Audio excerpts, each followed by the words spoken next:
અને આપ સૌ આ દિવ્ય પોથીજીના નિમિત્ત બનેલા બધા મનોરથી પરિવારો અને આપ સૌ વ્રજયાત્રા કરવા માટે આવેલા બધા જ વ્રજવાસીઓ, જુઓ બે બળ જગતમાં બહુ પ્રસિદ્ધ છે. એક છે સામર્થનું બલ અને બીજું છે કૃપા બલ. ભગવાને સામર્થનું બલ ઘણાને આપ્યું હોય તો સામર્થનું બલનું કેલ્ક્યુલેશન આપણે શેને આધારે કરી? પ્રભુએ કેટલી સંપત્તિ આપી, કેટલું ઐશ્વર્ય આપ્યું, કેટલું કોન્ટેક્સ એના પાસે છે. અને બીજું છે કૃપા બલ.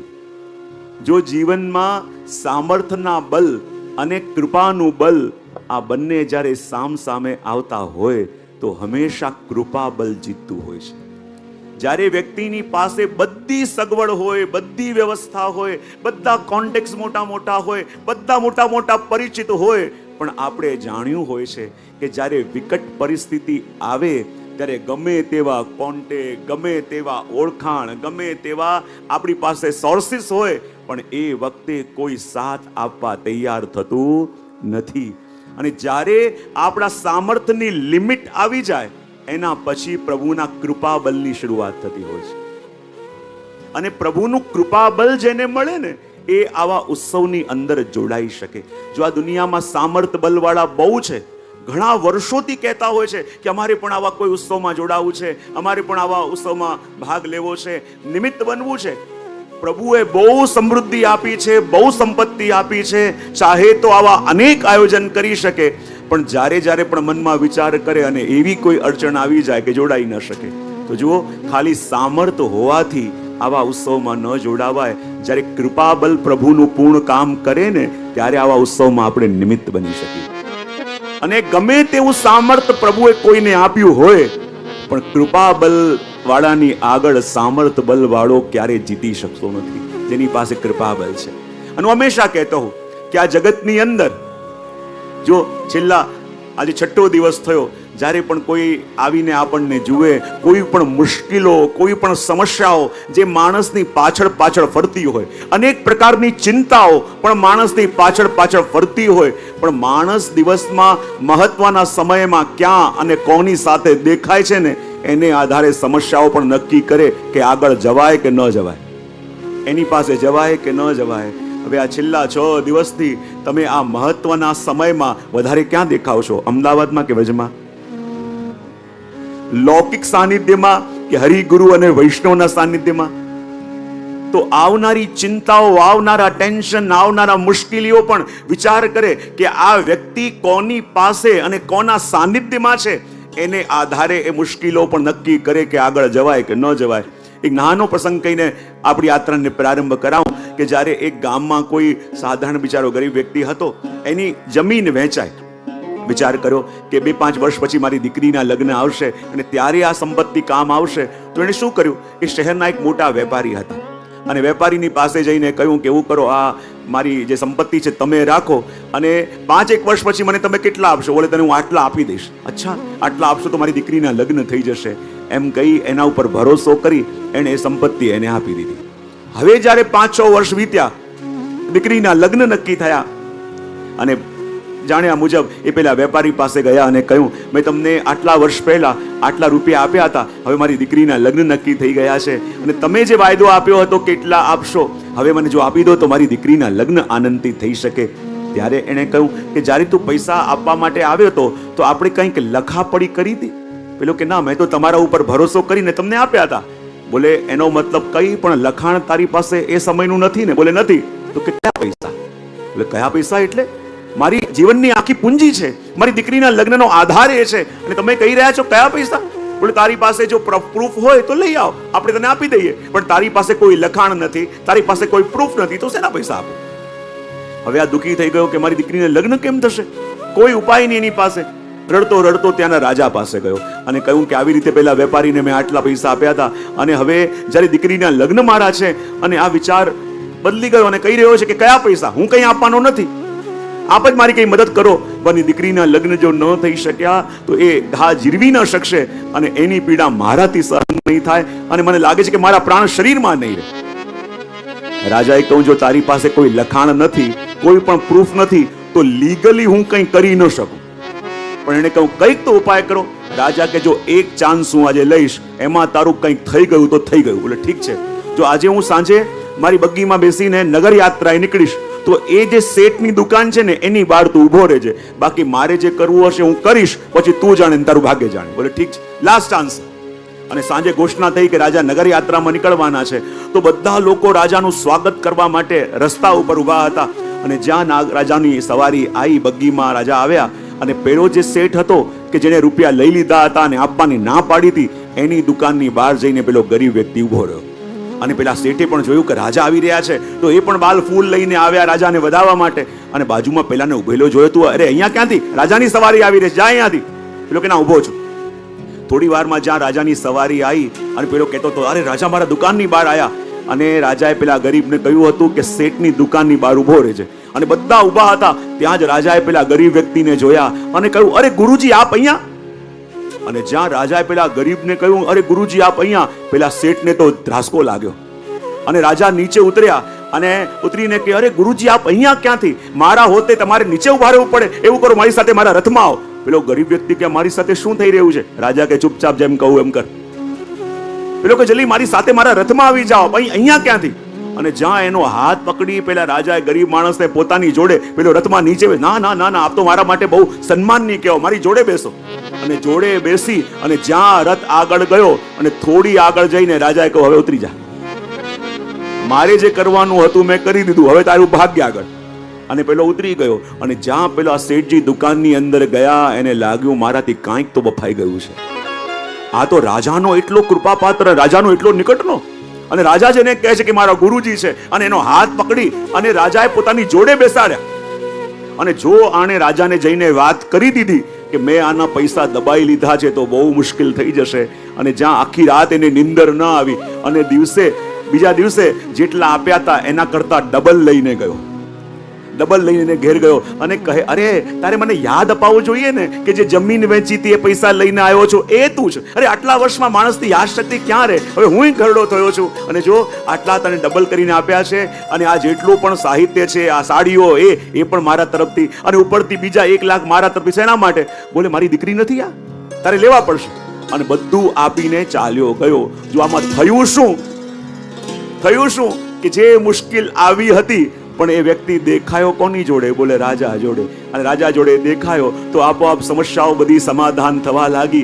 એમ બધી સમસ્યાઓ આપણને ગોતતી હોય, દિવસભર ગોતતી હોય, પણ જ્યારે પણ સમસ્યા આવે અને તમે ક્યારેક ભગવત કથામાં દેખાવ, ક્યારેક પ્રભુની સેવામાં દેખાવ, ક્યારેક વૈષ્ણવના સંગમાં દેખાવ, તો સમસ્યાઓને પણ લાગે કે આની સાથે પંગો ન લેવાય, આ તો પ્રભુ સાથે જોડાયેલો છે. તો જીવનમાં જ્યાં આપણે દેખાઈએ એને આધારે આપણું મૂલ્યાંકન જગતની અંદર થાય. અને એટલા માટે આ 6 દિવસથી જ્યારે પણ કોઈ આવે તો તમે બધા ક્યાં દેખાવ છો? વ્રજમાં પ્રભુનો સ્વરૂપનું આનંદ કરતા દેખાવ છો. અને એટલા માટે કાલે આપણી પરિક્રમા ક્યાં સુધી આવી હતી? ક્યાં સુધી? બરસાના. અને બરસાનામાં આપણે આવ્યા. બરસાનામાં શ્રી રાધાજીના સ્વરૂપને પણ જાણ્યું, રાધાજીના સ્વરૂપનું દર્શન પણ કર્યું. અને બરસાનાથી નીકળેલી આપણી યાત્રા આગળ લઈ જવાની છે. આગળ હજી બરસાનાની આસપાસના જે સ્થાનો છે એનું દર્શન પણ કરવાનું છે. અને બધા વહેલા સવારે જાગી ગયા છે અને જાગીને હાથમાં લાકડીઓ લઈ લીધી છે. હજી તો ધીમે ધીમે સૂર્ય ઉગી રહ્યો છે, પણ આપણી ઈચ્છા છે કે જેટલું શીત છે એટલામાં વધારે યાત્રા કાપી દઈએ. વરાય વહેલા ઉઠી ગયા છે, ધીમે ધીમે યાત્રા કરી રહ્યા છે અને એક સાથે મળીને બધા ગાઈ રહ્યા છે. અને કહી રહ્યા છે, શું કહી રહ્યા છે? શ્રી કૃષ્ણ શરણમ મમ, જય શ્રી કૃષ્ણ શરણમ મમ, શ્રી કૃષ્ણ શરણમ મમ, જય શ્રી કૃષ્ણ શરણમ મમ, શ્રી કૃષ્ણ શરણમ મમ, જય શ્રી કૃષ્ણ શરણમ મમ, શ્રી કૃષ્ણ શરણમ મમ, જય શ્રી કૃષ્ણ શરણમ મમ. કળા કરંતા મોર બોલે, શ્રી કૃષ્ણ શરણમ મમ. બોલેન કંદરા મધુવન બોલે, શ્રી કૃષ્ણ શરણમ મમ. યમુનાજીની લહેરો બોલે, શ્રી કૃષ્ણ શરણમ મમ. આંબા ડાળે કોયલ બોલે, શ્રી કૃષ્ણ કૃષ્ણ શરણમ મમ. શ્રી કૃષ્ણ શરણમ મમ. જય શ્રી કૃષ્ણ શરણમ મમ. શ્રી કૃષ્ણ શરણમ મમ. જય શ્રી કૃષ્ણ શરણમ મમ. જય શ્રી કૃષ્ણ શરણમ મમ. જય શ્રી કૃષ્ણ શરણમ મમ. જય શ્રી કૃષ્ણ શરણમ મમ. જય શ્રી કૃષ્ણ શરણમ મમ. આપણી યાત્રામાં મધ્યમાં સ્થાન આવ્યું છે જેનું નામ છે પીલી પોખર. શું સ્થાન છે? પોખર એટલે સરોવર હોય ને એને વ્રજભાષામાં પોખર કહેવાય. અને પીલી પોખર કેમ છે કે જ્યારે ઠાકોરજીના ગુપ્ત સ્વરૂપે લગ્ન રાધાજી સાથે થયા અને બધી સખીઓએ શ્રી રાધાજીના શ્રીઅંગ ઉપર પીઠી ચોળી હતી અને રાધાજી જ્યારે આ સરોવરમાં સ્નાન કરવા માટે પધાર્યા ત્યારે એ પીઠીનો રંગ, એ હલ્દીનો રંગ એ સરોવરમાં ભળ્યો, માટે નામ પડ્યું પીલી પોખર. અને પીલી પોખરથી થોડાક આપણે આગળ આવ્યા અને સ્થાન આવ્યું ભાનોખર. કયું સ્થાન? કમથી કમ ગામના નામ પણ આપણે બોલીએ, ભાનોખર. અને ભાનોખર એટલે કયું સ્થાન? આ એ સ્થાન છે કે જ્યાં વૃષભાનજી અને કીર્તિજી સ્નાન કરવા માટે આ સરોવરમાં પધારતા. અને સ્નાન કરવા માટે આ સરોવરમાં પધારતા માટે એનું નામ પડ્યું ભાનોખર. એ જ રીતે થોડાક આગળ આવ્યા અને સ્થાન આવ્યું દોહની કુંડ. કયું સ્થાન? દોહની કુંડ એટલે એ સ્થાન છે કે જ્યાં મૈયા દોહની લઈને ગાય દોવા બેઠા હતા અને ત્યાં ઠાકોરજી પણ પધાર્યા અને ઠાકોરજીએ પણ આવીને એ ગાય દોતા શીખ્યું. એ આ દોહની કુંડ છે. અને એ જ રીતે ત્યાંથી હવે આગળ બરસાનાના જ પરિસરમાં આપણે આગળ આવ્યા અને આગળ સ્થાન આવ્યું જેનું નામ છે ગહેવરવન. કયું સ્થાન? અને આ ગહેવરવન તો બેઠકજી બધાએ દર્શન કર્યા જ હશે. અને ગહેવરવનના બેઠકજીમાં જ્યારે આપણે જઈએ ત્યાંની લીલાનું દર્શન કાંઈક એવું છે કે જ્યારે મહાપ્રભુજી એમના સેવક સાથે ત્યાં પધાર્યા અને સેવક સાથે જ્યારે ત્યાં પધાર્યા અને શું જોયું કે એક અજગર છે અને એને ઘણી બધી કીડીઓ ખાઈ રહી છે. અને ઘણી બધી કીડીઓ જ્યારે ખાઈ રહી છે ત્યારે શિષ્યોએ મહાપ્રભુજીને પૂછ્યું કે આ અજગર કોણ છે અને આ બધી કીડીઓ એને કેમ ખાય છે? ત્યારે મહાપ્રભુજીએ કહ્યું કે ગયા જન્મમાં આ અજગર છે કોઈ મહંત હતા અને આ જેટલી પણ કીડીઓ છે એ એમની શિષ્ય હતી. બોલે કેમ? તો આ ખાય છે કેમ? બોલે એ જન્મમાં એ ગુરુએ એમને લૌકિક તો આપ્યું પણ ભગવદ પ્રાપ્તિનો કોઈ માર્ગ ન બતાવ્યો, ભગવદ પ્રાપ્તિની કોઈ યુક્તિ ન બતાવી. લૌકિકમાં રત રાખ્યા, લૌકિકમાં પ્રવૃત્ત રાખ્યા અને પ્રભુને મળવા માટેની જિજ્ઞાસા, પ્રભુના દર્શનની જિજ્ઞાસા એમના મનમાં ન જગાઈ. એટલે એ શિષ્યો કીડી બનીને ખાઈ રહ્યા છે કે જે મેળવવા માટે અમે આવ્યા એ ન આપ્યું, ખાલી અમારું લૌકિક વૃદ્ધિ કર્યું. અને એટલા માટે આ કીડી અને અજગરનો પ્રસંગ આપી અને ગુરુ અને શિષ્યનો પ્રકાર પણ સમજાયો. બોલે ગુરુ કોણ છે કે પોતાની પાસે કોઈ પણ ઈચ્છાથી, કોઈ પણ યત્નથી આવેલા શિષ્યને કોઈ પણ બહાને ભગવત કાર્યમાં જોડે.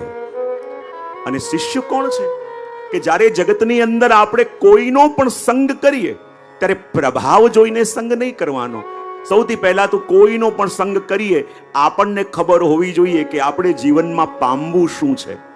અને જ્યારે આપણને ખબર હોય ને કે આપણે મેળવવું શું છે, શું પામવું છે, અને સામે એવો વ્યક્તિ ગોતવો કે જે આપણે પામવા માટે નીકળ્યા હોઈએ એ એણે પણ પામ્યા હોય. યદી જેની પાસે આપણે જે મેળવવા ગયા તો એની પાસે એ હશે તો એ તમને આપી શકશે કે નહીં? જે પ્રભુને મેળવવા માટે ગયા એ એણે પોતે પામ્યા હોય તો તમને આપી શકે. યદી જે વસ્તુ જેની પાસે લેવા ગયા હોય એ વસ્તુ એની પાસે જ ન હોય તો તમને આપે કેવી રીતે? અને એટલા માટે જ્યારે ગુરુ અને શિષ્ય બંનેની અવસ્થા એવી છે.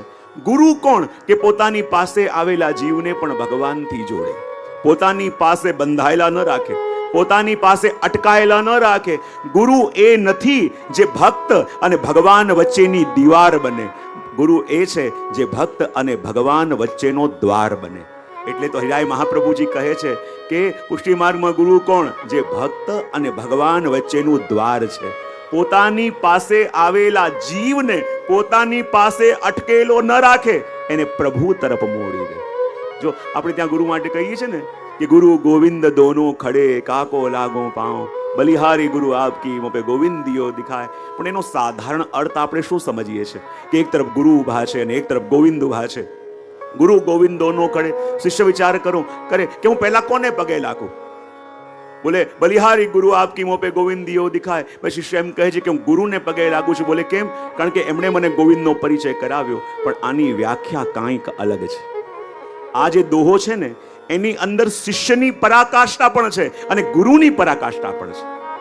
શિષ્યની પરાકાષ્ઠા ક્યાં સુધી કે ગુરુ ગોવિંદ દોનો ખડે કાકો લાગુ પાઉં. ગુરુ અને ગોવિંદ બંને ઉભા છે. શિષ્ય વિચાર કરે કે હું કોને પકડું?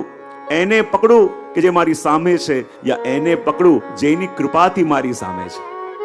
હું એને પકડું કે જે મારી સામે પ્રગટ્યા છે, એ તો સ્વતંત્ર છે, પણ એની કૃપાથી કે જેને આધીન છે એને પકડું. અને વિચાર કરી શિષ્ય વિચાર કર્યો કે બલિહારી ગુરુ આપકી, ગુરુના શરણે જવા ગયા. અહીંયા સુધી શિષ્યની પરાકાષ્ઠા. પણ ગુરુની પરાકાષ્ઠા શું કે જ્યારે શિષ્યએ જોયું કે એક તરફ ગુરુ છે અને ગોવિંદ છે અને શિષ્ય કહે મારે ગુરુને પગે લાગવું છે, એમ વિચાર કરી જ્યાં બલિહારી ગુરુ આપકી એમ કહી ગુરુને પગે લાગવા ગયો ત્યારે ગુરુની પરાકાષ્ઠા શું? મોં પે ગોવિંદિયો દિખાય.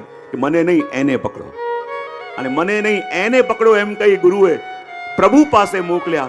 અને જે પ્રભુથી જોડે, જેના સંગથી પ્રભુ માટે પ્રીતિ જાગે, જેના સંગથી પ્રભુ માટે ભાવ જાગે, તો માનવાનું કે આ જીવનમાં સાચો સંગ આપણને થયો છે. કારણ કે જેના હૃદયમાં જે હશે એ એના માટે પ્રીતિ જગાવશે. જેના હૃદયમાં પ્રભુ છે એનો સંગ કરીએ તો પ્રભુમાં પ્રીતિ જાગે, અને જેના હૃદયમાં લૌકિક જ ભરેલું છે એનો સંગ કરીશું તો જીવનમાં લૌકિક સિવાય બીજું કંઈ પણ જાગશે નહીં. માટે આની અંદર આ ગેવરવનની લીલાની અંદર ગુરુ અને શિષ્ય એ બંનેની પરાકાષ્ઠાનો અનુભવ પણ આપણને કરાયો. અને એટલે તો કહ્યું કે જીવનમાં ગુરુ પણ એ કોણ કે જે આપણી અવસ્થાને જાણી શકે. શું કહ્યું મેં? ગુરુ કોણ છે? આપણી અવસ્થાને જાણી શકે.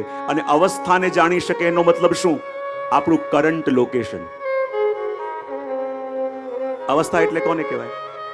જો એક વાત સાચી સમજજો, જ્યારે કોઈ પણ આપણને રસ્તો બતાવવા માટે આપણી સામે આવ્યું હોય, યા આપણે કોઈની પાસે રસ્તો જાણવા માટે જઈએ અને આપણે એને ફોન કરીને પૂછીએ કે શું આપ મને રસ્તો બતાવશો, તો પહેલા એ શું પૂછે કે તમારી કરંટ લોકેશન અમને આપો. અને જ્યાં સુધી આપણી કરંટ લોકેશન ખબર ન હોય તો એ રસ્તો બતાવવા વાળો આપણને રસ્તો બતાવી શકશે? હા કે ના? તો પાડો. હશે નહીં? હા પાડી તમે. હા, આપણે ક્યાં ઊભા છીએ એ યદી આપણે સામેવાળાને ન બતાવીએ તો એ આપણને સાચો રસ્તો બતાવી શકશે. પણ ગડબડ થાય છે શું? જ્યારે પણ ગુરુની પાસે જઈએ છે ને તો આપણે પોતે મિસગાઈડ થતા નથી, ગુરુને મિસગાઈડ કરી દઈએ છીએ. બોલે કેમ? આપણી અવસ્થા હજી ત્યાં સુધી આવી નથી, પણ બોલીને વ્યવહાર કરીને બોલે આ 10-15 મિનિટ અહીંયા બેઠો છું તો કેવી રીતે ઇમ્પ્રેસ કરીને જાઉં. અને એવી રીતે જ્યાં છીએ નહીં ત્યાં આપણી અવસ્થા છે એ બતાવવાનો પ્રયત્ન કરીએ. જે આપણી કરંટ લોકેશન છે નહીં પણ ત્યાં પહોંચી ગયા છીએ એમ આપણા વ્યવહારથી અને વાણીથી બતાવવાનો પ્રયત્ન કરીએ તો શું એનું આપેલું માર્ગદર્શન સાચું બનશે પછી? કારણ કે આપણી લોકેશન જ ખોટી છે. આપણે જેવા છીએ સૌથી પહેલા જે છું આ છું અને અહીંયા ઊભો છું, આટલું જે વ્યક્તિ કહી શકે એને સામેવાળો સાચું માર્ગદર્શન આપી શકે. આપણી અવસ્થા હજી ક્યાં ને ક્યાં છે અને બતાવવાનો પ્રયત્ન કરીએ છીએ કે ક્યાં ના ક્યાં પહોંચી ગયા. હા, આ જગતની અંદર જો બધા એક સરખા બેસેલા એક જગ્યાએ દેખાય છે કે નહીં? હા કે ના? તો પાડો. પણ યદી બધાનું કોન્શિયસ લેવલ હું જોઉં ને તો કોઈ અહીંયા છે, કોઈ અહીંયા છે, કોઈ અહીંયા છે અને કોઈ નીચે છે, કોન્શિયસ લેવલ પ્રમાણે. અને દરેકનું કોન્શિયસ લેવલ અલગ અલગ હોય તો પછી આપણે ત્યાં ગડબડ શું થાય છે કે અલગ અલગ લેવલના વ્યક્તિને પણ ઉપદેશ ઘણીવાર એક સરખો અપાઈ જાય છે.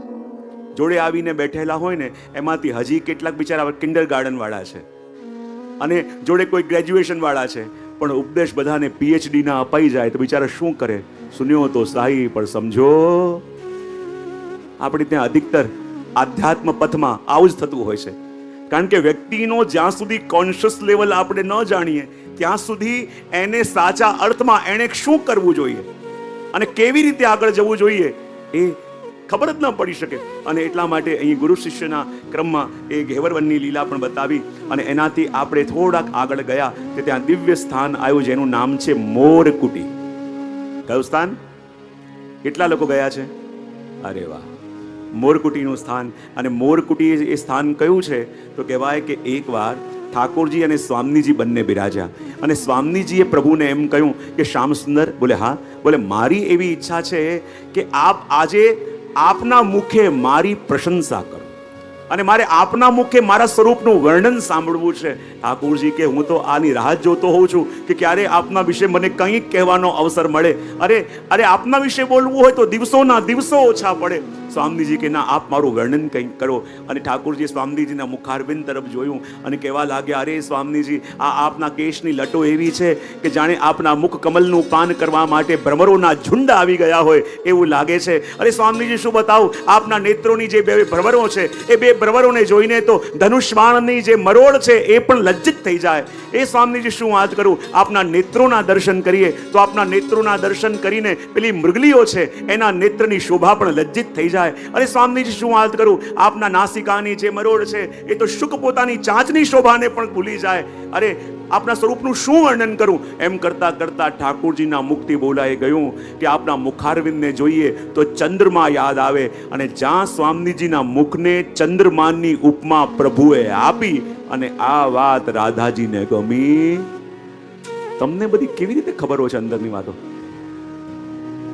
અને જ્યાં ઠાકોરજીએ સ્વામીજીને ચંદ્રમાની ઉપમા આપી અને આ વાત રાધાજીને ગમી નહીં. બોલે કેમ ના ગમી? બોલે પ્રભુ, ચંદ્રમાનો તો વૃદ્ધિ પણ થાય ને ક્ષય થાય, તો શું મારો પ્રેમ આપના માટે એવો છે ક્યારેક વધે ક્યારેક ઘટે? ચંદ્રમામાં તો લાંછન પણ છે, તો શું આપે મારી બરાબરી એની સાથે કરી? અને આવું જ્યાં રાધાજીએ જોયું અને રાધાજીએ માન કર્યું અને માન કરી કહે હવે આપની સાથે મારે બોલવું જ નથી. અને રાધાજી એટલા રૂઠી ગયા અને સખીઓ પણ મનાવવાનો પ્રયત્ન કરે. અને રાધાજીનું મન આજે એટલું વ્યગ્ર છે, કોઈની સાથે બોલવા તૈયાર નથી, કોઈને જોવા તૈયાર નથી. અને ત્યારે ગોપીઓ વિચાર કર્યો કે જ્યારે રાધાજી રૂઠેલા હોય અને રાધાજી માનતા ન હોય ને તો રાધાજીને મનાવવા કેવી રીતે? બોલે રાધાજીને મયુર નૃત્ય બહુ પ્રિય. તેવું કરીએ, મોરકુટી છે ને ત્યાં ઘણા બધા મયુરો નૃત્ય કરતા હોય છે, તેવું કરીએ રાધાજીને ત્યાં લઈ જઈએ અને જ્યારે મયુરોનું નૃત્ય જોશે તો રાધાજી પ્રસન્ન થઈ જશે. એમ વિચાર કરી બધી સખીઓ લઈને રાધાજીને આવી મોરકુટી ઉપર. પણ આજે ખબર નહીં શું થયું, આજે કોઈ પણ મોર અહીંયા નથી આવ્યો. અને કોઈ પણ મોર નથી આવ્યો તો રાધાજીનું મન પણ વ્યગ્ર બની ગયું. સખીઓ પણ ચિંતા કરવા લાગી કે અહીંયા તો રોજ મયુરો હોય છે, એટલા બધા મયુર નૃત્ય કરતા હોય છે, પણ આજે કોઈ મોર દેખાતું કેમ નથી? અને જ્યાં રાધાજી મયુર ન દેખાયો એટલે ઉદાસ થયા તો પ્રભુથી સહન ન થયું અને પ્રભુ ચૂપચાપ ગયા. અને ત્યાં મયુરોના નૃત્ય કરવાને કારણે ઘણા બધા મોરના પીછાઓ પડ્યા હતા. એ બધા પીછાઓ લઈને ભગવાને પોતાની પાછળ ખોસી લીધા અને પોતાની પાછળ ખોસી અને જ્યાં આ પણ ઉપર મોર ખોસ્યા, સાઈડમાં પણ મોરના પંખ ખોસ્યા અને જ્યાં રાધાજી ચિંતિત થઈ, ઉદાસ થઈ, મુખ નીચે કરીને બેઠા હતા ત્યાં જ મોરનો અવાજ આવ્યો. ટેહું ટેહું ટેહું મોરનો અવાજ આવ્યો. જામ મોરના ટહુકાઓ સંભળાવા લાગ્યા. સખીઓ ચોંકી, અહીંયા કોઈ મોર દેખાતું નથી, તો અચાનક ટહુકા ક્યાં થઈ રહ્યા છે?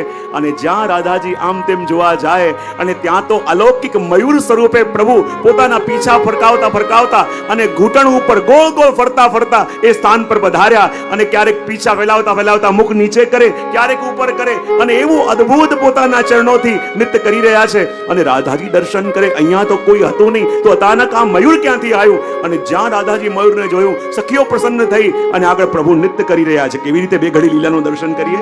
અરિયહનાગર નંદલાલ કુંવર મોરન સંગ નાચે.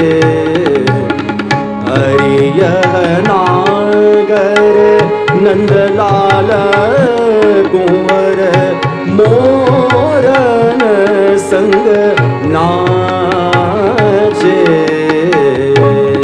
કેવી રીતે નાચી રહ્યા છે? એક પગ નીચે, એક ઉપર, એક નીચે, એક ઉપર, એમ કરતા અને ઘૂંટણથી ગોળ ફરે અને ફરીને જોરથી ટહુકો કરે અને જ્યાં રાધાજી જુએ આ ક્યાં છે, કોણ બોલી રહ્યું છે? અને એવું અદ્ભુત નૃત્ય પ્રભુ કરે છે. અને જેમ જેમ આ નૃત્ય પ્રભુ કરે અને એવું નૃત્ય, ક્યારેક ચરણ ઉપર, ચારે ચરણ નીચે, ક્યારેક પંખ ફેલાવતા ફેલાવતા મુખ નીચે કરે, પાછું મુખ ઉપર કરે અને ગોળ ગોળ ગોળ ગોળ ફરે. અને કેવું દર્શન થઈ રહ્યું છે.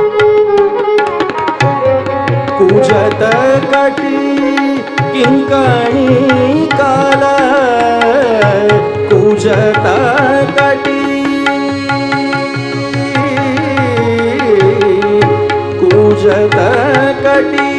કિંકણી કાલ, નુપુર પર સાચે હરિયહ નાગર નંદલાલ કુંવર મોરન સંગ નાચે. કત ધગ ધગતા ગદિગન ધાત્રિક ધગ ધગતા ગદિગન નગ નગ નગ નગ ધગ ધાત્રિક ધગ ધગતા ગદિગન ધા ધા ધા ધા ધા ધા ધા ધા. અને જેમ જેમ પ્રભુ નૃત્ય કરે છે અને જ્યાં પ્રભુ મોરના ટહુકા કરે, અને કહેવાય કે ટહુકાને સાંભળી સાંભળીને જે દૂર દૂર જતા મેઘો હતા એમને ભ્રમ થયું કે આવા ટહુકા મયુર કરી રહ્યા છે, તો અમને લાગે છે કે કદાચ વર્ષા ઋતુનું આગમન થઈ ગયું છે અને અમને ખબર નથી. અને આકાશમાં કાળા કાળા મેઘ આવી ગયા. અને જેમ જેમ પ્રભુ નૃત્ય કરે તો જેમ મેઘ પ્રભુને તબલાની સંગતિ આપતા હોય એમ ગન ગન ગન ગન ગન ગન ગન કરી રહ્યા છે. અહીંયા ઠાકોરજી પોતાના ચરણથી તાલ આપે અને મેઘો ગર્જના કરી માનો તબલાની સંગતિ આપતા હોય એવી રીતે ગર્જના કરી રહ્યા છે.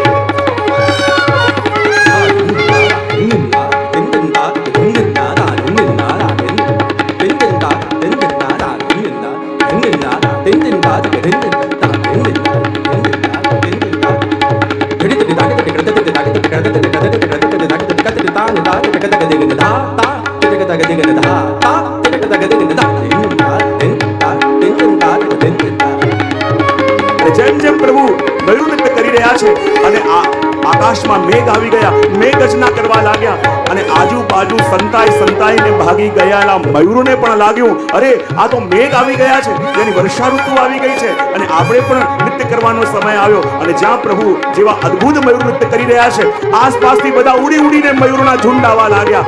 જ્યાં એક પણ મયુર નહોતું અને એક સાથે અનેક અનેક મોર ઉડી ઉડીને એ સ્થાન પણ આવવા લાગ્યા જ્યાં પ્રભુ મયુર નૃત્ય કરી રહ્યા છે. અને એક સાથે મયુરોના ઝુંડ જ્યાં આવી ગયા અને ગોપીઓ પણ જોવે છે, હમણાં તો એક મયુર હતું, એવું અદ્ભુત નાચતું હતું અને આ જેટલા મયુરો છે, આ કેટલા મયુર આવી ગયા છે. અને જેટલા મયુરો છે વિચાર કરે, અમે પણ નૃત્ય કરીએ છીએ, પણ આ મયુર ક્યાંથી આવ્યું છે જે એવી રીતે નૃત્ય કરે છે કે જેની બરાબરી કોઈ કરી ન શકે. બધા મયુર કહે કે આપણે પણ આની સંગતિ કરીએ. અને જ્યાં એમનાથી તાલમાં તાલ મિલાવવાનો પ્રયત્ન મયુર કરે છે, ઉપર વાદળ ગરજે છે, અહીં પ્રભુ નૃત્ય કરે છે અને અહીંયા બીજા મયુરો પ્રભુને જોઈને એમની બરાબરી કરવા જાય છે. અને કેવું લાગી રહ્યું છે? કુંવર મોહન સંગ નાચે નંદલાલ, કુંવર મોરન સંગ નાચે હરિયહ નાગર નંદલાલ, કુંવર મોરન સંગ નાચે, કુંવર મોરન સંગ નાચે હરિયહ નાગર નંદલાલ, કુંવર મોરન સંગ નાચે હરિયહ નાગર હરિયહ નાગર હરિયહ દોડતા દોડતા આવે અને આવીને મુખ ઉપર કરીને જોરથી કહેવું કરે અને પાછા પંખ ફેલાવીને મુખ નીચે કરે, પાછા પંખ ઉપર કરીને નૃત્ય કરે. અને હમણાં સુધી જેટલા પણ મયુરો પ્રભુની સાથે સંગત કરતા હતા, તો મયુર નૃત્ય પણ બે પ્રકારના. એક મયુર મેઘને જોઈને નૃત્ય કરે એ ખેલ પ્રધાન, અને બીજું એની મોરનીને જોઈને નૃત્ય કરે એ રસ પ્રધાન. હમણાં સુધી મેઘો જે નૃત્ય કરતા હતા એ મેઘને જોઈને એ ખેલ પ્રધાન હતું, પણ જ્યારે પ્રભુ નૃત્ય કરે છે તો જેટલી પણ મોરનીઓ છે એ ઉડી ઉડીને પ્રભુની આસપાસ આવીને નૃત્ય કરવા લાગી કે આવું અદ્ભુત મયુર અને આવું અદ્ભુત નૃત્ય આજ સુધી જોયું નથી. અને હવે જેટલા પણ મયુર હતા, હવે એમના પણ સમાનનો સવાલ હતો, હવે એ રસ પ્રધાન નૃત્ય કરવા લાગ્યા કે જે પોતાની મોરનીને જોઈને કરે છે. પણ જેમ અહીંયા મયુર પોતાના તાલ આપે, અહીંયા ઠાકોરજી તાલ આપે, અહીંયા મયુર ગોલ ગોલ ફરે, અહીંયા પ્રભુ પોતાના ઘૂંટણ ઉપર ગોલ ગોલ ફરે. ને કેવું લાગે?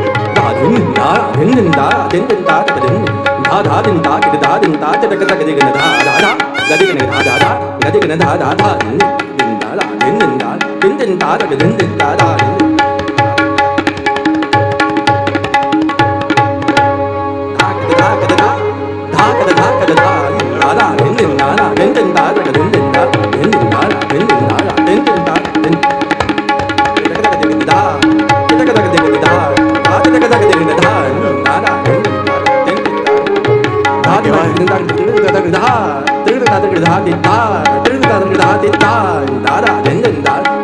કહેવાય કે જ્યાં રસ પ્રધાન નૃત્ય કર્યું અને નૃત્ય કરતા કરતા બધા મયુરોની દ્રષ્ટિ પ્રભુના મુખ ઉપર ગઈ અને એવું સૌંદર્ય કે નૃત્ય કરતા કરતા આ જેટલા પણ મયુરો છે ને એ પોતાના તાલ ચૂકવા લાગ્યા અને ભટકવા લાગ્યા અને એ જોયું ત્યાં રાધાજીને જોરથી હસવું આવી ગયું કે જો આ કોણ મયુર આવ્યું છે, આ એવો અલૌકિક મયુર અને એવું નૃત્ય કરે છે કે જેટલા પણ મયુરો હતા એ પણ ભટકી ગયા અને આ મયુરને જોઈને બહુ પ્રસન્નતા થઈ. બીજા બધા મયુર બાજુમાં ચાલ્યા ગયા અને હારીને ચાલ્યા ગયા અને હવે આ પ્રભુરૂપી મયુર નૃત્ય કરતા કરતા આવે અને આવીને રાધાજીના ચરણોને છૂવાનો પ્રયત્ન કરે.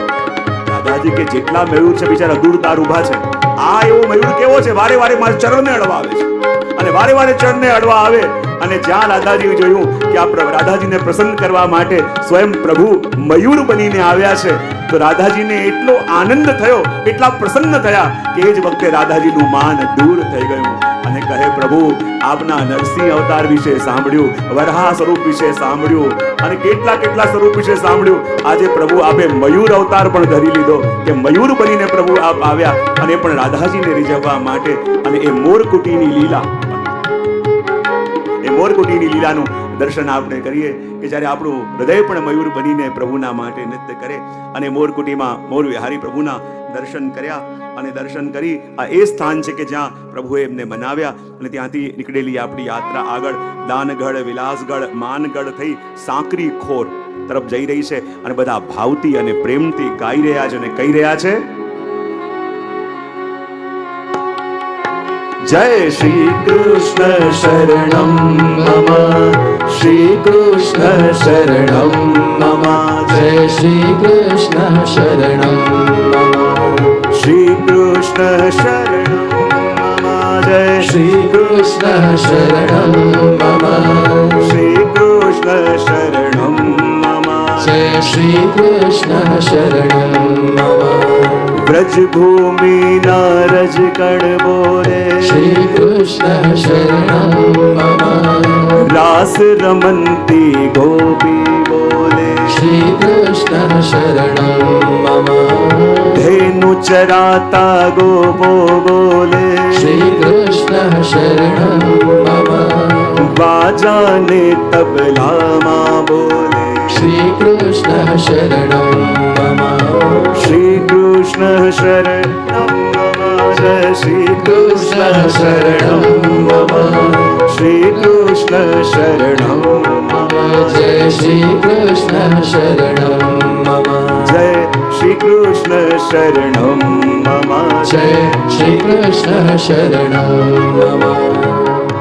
રસ્તામાં બરસાના તરફ જઈ 3 શિખર છે ને, દાનગઢ, વિલાસગઢ અને માનગઢ. અને દાનગઢ પર આપણી યાત્રા પહોંચી. આ એ સ્થાન છે જ્યાં ભગવાન ગોપીઓ પાસે દાન પણ માંગતા. આગળ વિલાસગઢ કે જ્યાં બ્રહ્માજીનું સ્થાન છે અને અહીંયા યુગલ સ્વરૂપનું મંદિર પણ છે કે જ્યાં નિત્ય બ્રહ્માજી એમના દર્શન કરે છે. ત્યાંથી આગળ માનગઢ અને માનગઢ કે જ્યાં સ્વામીજી માન કરે. અને હું ઘણી વાર કહેતો હોઉં ને કે પ્રભુએ અનેક લીલા વ્રજમાં પ્રભુ કરે છે, પણ આ 4 લીલા પ્રભુની એવી છે જે નિત્ય પ્રભુ કરે છે. અને નિત્ય કઈ લીલા? દાન લીલા, માન લીલા, રાસ લીલા અને ગૌચારણ લીલા. કેટલી લીલા કઈ? દાન લીલા, માન લીલા, રાસ લીલા અને ગૌચારણ લીલા. આ 4 લીલા એવી છે જે નિત્ય છે. ઠાકોરજી રોજ આ લીલા કરે છે. આપણને લાગે ખાલી ભાદરવા મહિનામાં દાન લીલા હોય તો શું ગોપીઓ આખા વર્ષમાં માખણ ભરીને તૈયાર કરીને રાહ જોતી કે ક્યારે ભાદરવો મહિનો આવે દહીં વેચવા જઈએ, કે રોજ જતી હતી? આ લીલા નિત્ય છે, દાન લીલા. બીજું માન લીલા.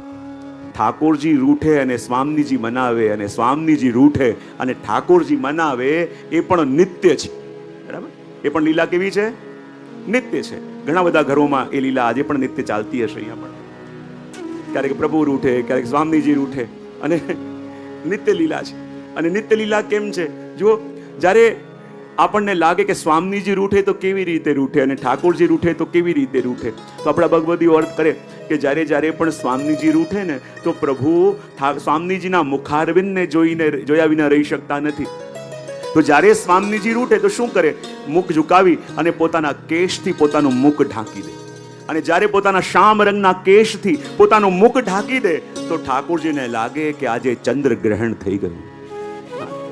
અને એટલે આપણે ત્યાં જ્યારે ગ્રહણ હોય ને ત્યારે માનના પદ ગવાય. જ્યારે ચંદ્ર ગ્રહણ છે તો માનો આજે સ્વામીજી રૂઠ્યા છે. અને જ્યારે ઠાકોરજી રૂઠે તો પોતાના બંને ઘૂંટણ વચ્ચે પોતાનું મુખ સંતાડી દે તો ઠાકોરજીનું જે સ્વર્ણનું મુગુટ ઢંકાઈ જાય તો સ્વામીજીને લાગે આજે સૂર્ય ગ્રહણ થયો છે. તો જ્યારે સ્વામીજી રૂઠે ત્યારે ચંદ્ર ગ્રહણ અને ઠાકોરજી રૂઠે ત્યારે સૂર્ય ગ્રહણ. અને આ ક્યારેક પ્રભુ રૂઠે ને ક્યારેક સ્વામીજી રૂઠે. આ લીલા પણ નિત્ય છે. દાન લીલા, માન લીલા, રાસ લીલા અને ગૌચારણ લીલા. અને જો ગૌચારણ લીલા પણ પ્રભુની નિત્ય છે. અને નિત્ય છે એટલે રોજ વજમાં તમે જાઓ અને સાંજ પડે અને ગોધુલી બેલા આવે તો આજે પણ ઠાકોરજી એમની ગાયોને લઈને રોજ પધારે છે. આપણને દેખાય કે ન દેખાય, આપણને દ્રષ્ટિ મળે કે ન મળે, પણ વ્રજમાં એ લીલા અખંડ છે. વ્રજમાં એ લીલા નિત્ય છે. આજે પણ ઠાકોરજી રોજ ત્યાં સાંજ પડતાની સાથે પોતાના ગાયોને ચરાવીને પધારે છે. અને એ લીલા પણ અખંડ છે. આજે પણ ત્યાં રાસ લીલા એ નિત્ય છે. રોજ ઠાકોરજી ત્યાં રાસ કરે છે, રોજ ઠાકોરજી ત્યાં બિરાજે છે. આજે એવા ઘણા બધા વ્રજવાસીઓ છે જે વર્ષોથી ત્યાં રહીને તપ કરે છે.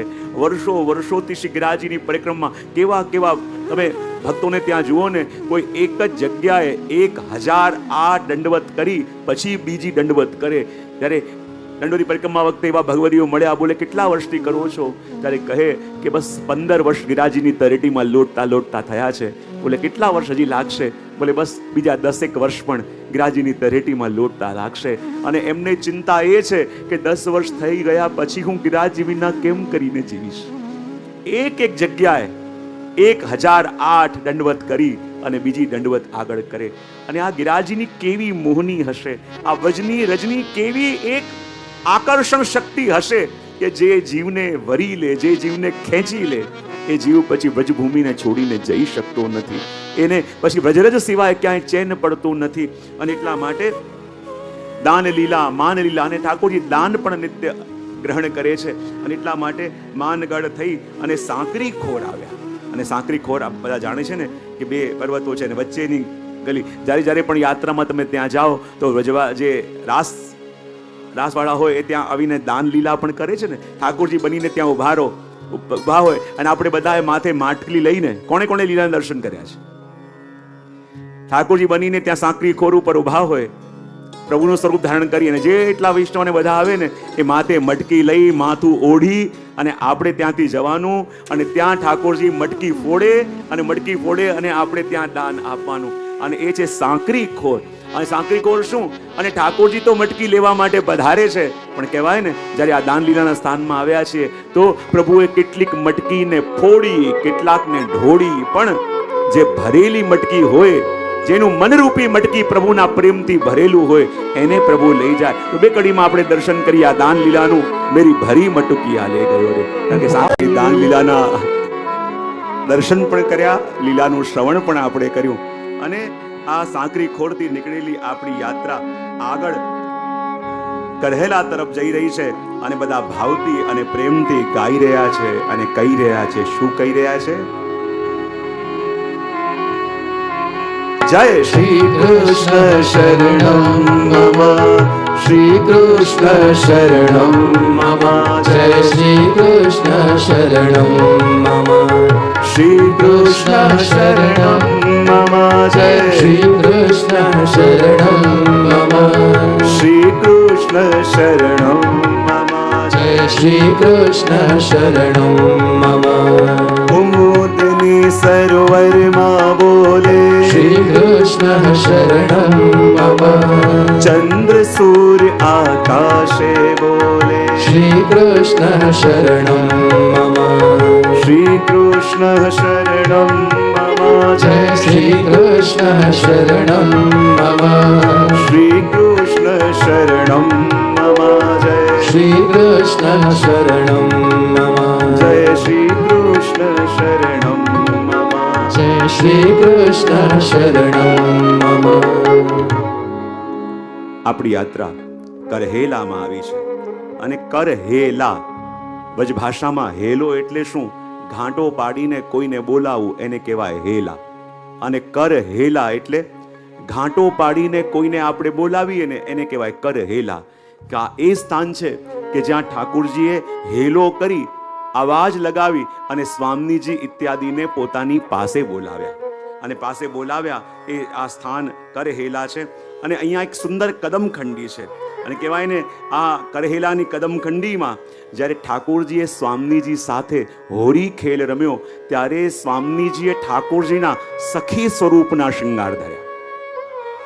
કાલે મેં જે લીલા પ્રારંભ કરી હતી હોળીની અને દર્શન કરતા હતા, મેં કહ્યું હતું કાલે કહીશ. અને આ એ સ્થાન છે કે જ્યાં ઠાકોરજી સાથે સખી સ્વરૂપે ઠાકોરજીના શૃંગાર ધર્યા.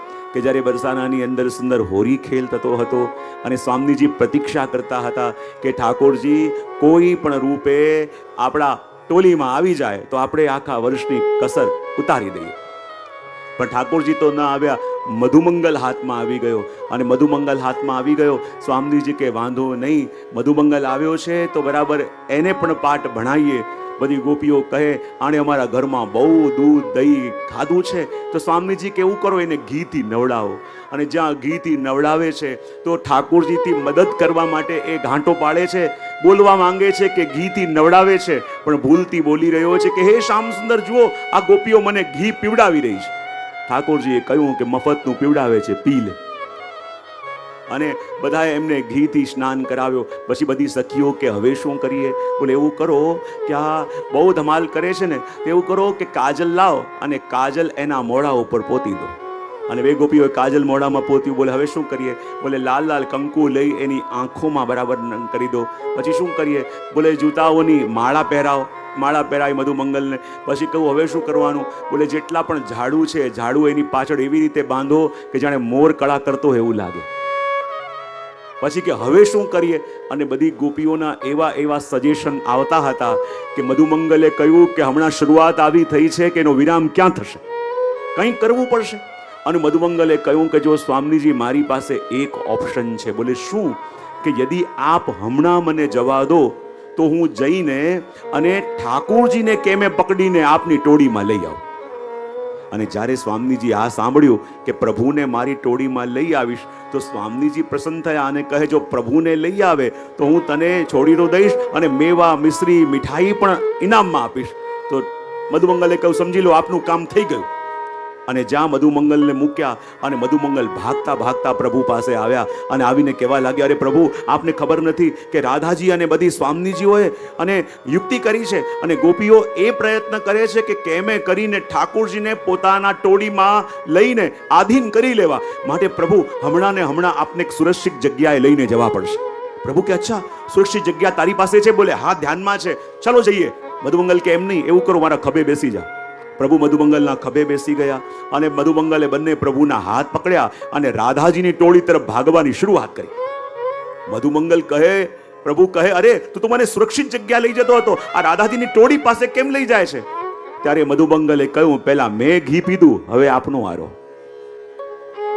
અને પ્રભુને લઈને આવ્યા અને બરાબર રાધાજીની ટોળીની વચ્ચે પ્રભુને ઉતાર્યા. અને જેવા પ્રભુને ઉતાર્યા રાધાજી અને બધી સખીઓએ પ્રભુને ઘેરી લીધા. અને પ્રભુને ઘેરી લીધા અને રાધાજી શું કર્યું? સૌથી પહેલા પ્રભુની વેણુ લઈ લીધી. બોલે વેણુ કેમ લઈ લીધી? કે જ્યારે પણ કોઈ સૈનિક પકડાય તો સૌથી પહેલા શું લઈ લેવાય? હથિયાર લઈ લેવાય. કારણ કે હથિયાર છે એનો ઉપયોગ ક્યારે પણ કરી શકે. તો પ્રભુનું હથિયાર શું છે? બોલે એમની વેણુ. અને સૌથી પહેલા રાધાજીએ પ્રભુની વેણુ છીનવી લીધી. અને પછી બધી સખીઓ કહે કે જો આજે શ્યામ સુંદર આપણા હાથમાં આવ્યા છે તો શું કરવું જોઈએ? રાધાજી કે બીજું કાંઈ નહીં, મારા નવા ઘાઘરા ચોલી આવ્યા છે ને એ જરા લઈને આવો. પ્રભુ કે એ કોના માટે? બોલે આપના માટે. પ્રભુ કે હું નહીં પહેરું. રાધાજી કે હું જોઉં છું કેમ નથી પહેરતા. અને જ્યાં રાધાજીના નવા ઘાઘરા ચોલી આવ્યા તો ચૂપચાપ ઠાકોરજીને ઘાઘરા ચોલી ધરાવ્યા. પછી ઉપર ઓઢણી ઓઢાવી. બે સખીઓ કે જુઓ તો ખરા પ્રભુના લાંબા લાંબા ઘૂંઘરાલા કેશ કેવા છે, બાંધેલા હતા ને જ્યાં છોડ્યા અને આટલા લાંબા લાંબા કેશ. તો સખીઓ કહે શું કરીએ? રાધાજી કે એવું કરો જરા ઠાકોરજીનો બે ચોટલા પણ ગૂંથી દો. અને સુંદર બે ચોટીઓ ગૂંથે છે, એમાં ફૂલનો ગજરો પણ લગાવે છે. બે સખીઓ આગળ આવીને બેસી અને પ્રભુના હાથમાં એ અડતો લગાવી રહ્યા છે, બે સખી ચરણમાં અડતો લગાવે છે. રાધાજી પણ જઈને કહે કે જરા મારા શૃંગાર પણ લઈ આવો. પ્રભુના મસ્તક ઉપર ટીકો લગાવ્યો, એવી સુંદર કાજલની બિંદીઓ કરી અને એવા સુંદર ગળામાં હાર પહેરાયો અને દર્શન કરીને રાધાજી પણ કહે, અરે આ સ્વરૂપના દર્શન કરીને તો હું પણ વારી જાઉં. એમ પ્રભુના ઓવાણા પણ રાધાજીએ લઈ લીધા અને એવું સુંદર સ્વરૂપ પ્રભુનું લાગી રહ્યું છે. અને ત્યાં જ કેટલાક વૃદ્ધ વ્રજવાસીઓ આવ્યા અને કહેવા લાગ્યા, અરે આ સખી કોણ છે? અને એ પ્રભુને પણ જાણતા હતા. અને જ્યાં પ્રભુએ એમને જોયા પોતાનો ઘૂંઘટો ઓઢી લીધો. બોલે, ગામમાં મોટી મોટી વાતો કરું છું, પણ શું દશા થઈ છે આ જોશે, શું વિચાર કરશે? પોતાનો ઘૂંઘટો ખેંચી લીધો અને ઘૂંઘટો ખેંચી લીધો. અને જે વ્રજના વડીલ મહિલા આવ્યા હતા એને કહ્યું, આ કોણ છે આટલી શરમાય છે? ત્યારે રાજાજીએ કહ્યું, આપણા ગામમાં નવી નવી પરણીને આવેલી વહુ છે. ત્યારે પેલા માજી કહેવા લાગ્યા, આપણા બ્રજમાં તો રિવાજ છે કે જે નવી પરણેલી વહુ આવ્યું હોય એને હોળીમાં નાચવું પડે, તો આ નાચતી કેમ નથી? પ્રભુ કે મને નાચતા નથી આવડતું. તો કહે કે જો અમારા રાધાજી છે ને એ બધી કળાઓમાં પારંગત છે, એવું કર રાધાજીની ચેલી બની જા. બે સખીઓ લઈને આવ્યા પ્રભુને, રાધાજીના ચરણોમાં દંડવત કરાયા અને રાધાજીના હાથમાં એક કાંટાની છડી આપી, કમલની છડી આપી અને કહે કે હવે નાચીને બતાવો. અને ઠાકોરજી ઘૂંઘટો લઈને આમ આમ આમ આમ પગ ઉપર નીચે કરે. રાધાજી કે અમને તો જરાય મજા ના આવી. તો બોલે કેવી રીતે? તો કહે, એક હાથ માથે મૂકો, એક હાથ કમરમાં મૂકો અને થોડા ઠુમકા લગાવો તો અમને લાગે કે નાચી રહ્યા છે. અને જ્યાં પ્રભુએ એક હાથ માથે મૂક્યો અને એક હાથ કમરમાં મૂક્યો અને ઠુમકા લગાવતા લગાવતા જ્યાં પ્રભુ ગોળ ગોળ ફરે, બધી સખીઓ તાળી પાડી પાડીને પ્રભુને તાલાવે.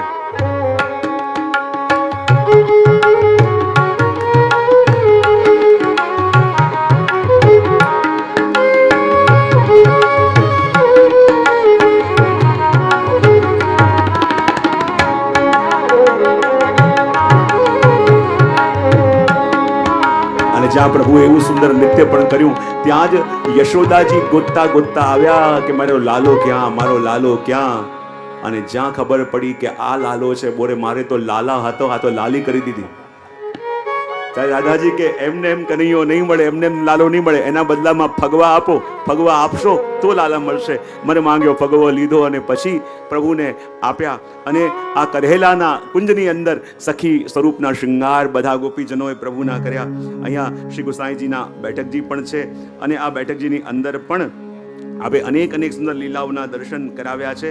અને અહીંયાથી આગળ શ્રી ગોકુલનાથજીના બેઠકજી પણ છે કે જ્યાં આપણે ભાગવતજીનું પારાયણ અને વેણુ ગીતના સુબોધનીજીની કથા બધાને સંભળાવી હતી. ત્યાંથી નીકળેલી આપણી યાત્રા આગળ પ્રેમ સરોવર તરફ જઈ રહી છે અને બધા ભાવથી અને પ્રેમથી ગાઈ રહ્યા છે અને કહી રહ્યા છે. શું કહી રહ્યા છે?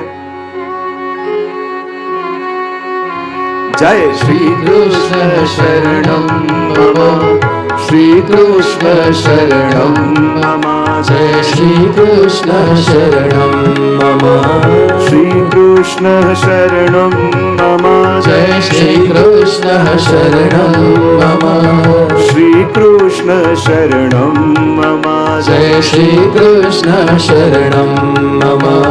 ડાળ ડાળ પર પક્ષી બોલે, શ્રી કૃષ્ણ શરણમ મમ, કારલિયાના મંડળ બોલે, શ્રી કૃષ્ણ શરણમ મમ, અષ્ટપ્રહર આનંદે બોલે, શ્રી કૃષ્ણ શરણમ મમ, શ્રી કૃષ્ણ શરણમ મમ, જય શ્રી કૃષ્ણ શરણમ મમ, જય શ્રી કૃષ્ણ શરણમ મમ, જય શ્રી કૃષ્ણ શરણમ મમ, જય શ્રી કૃષ્ણ શરણમ મમ, જય શ્રી કૃષ્ણ શરણમ મમ.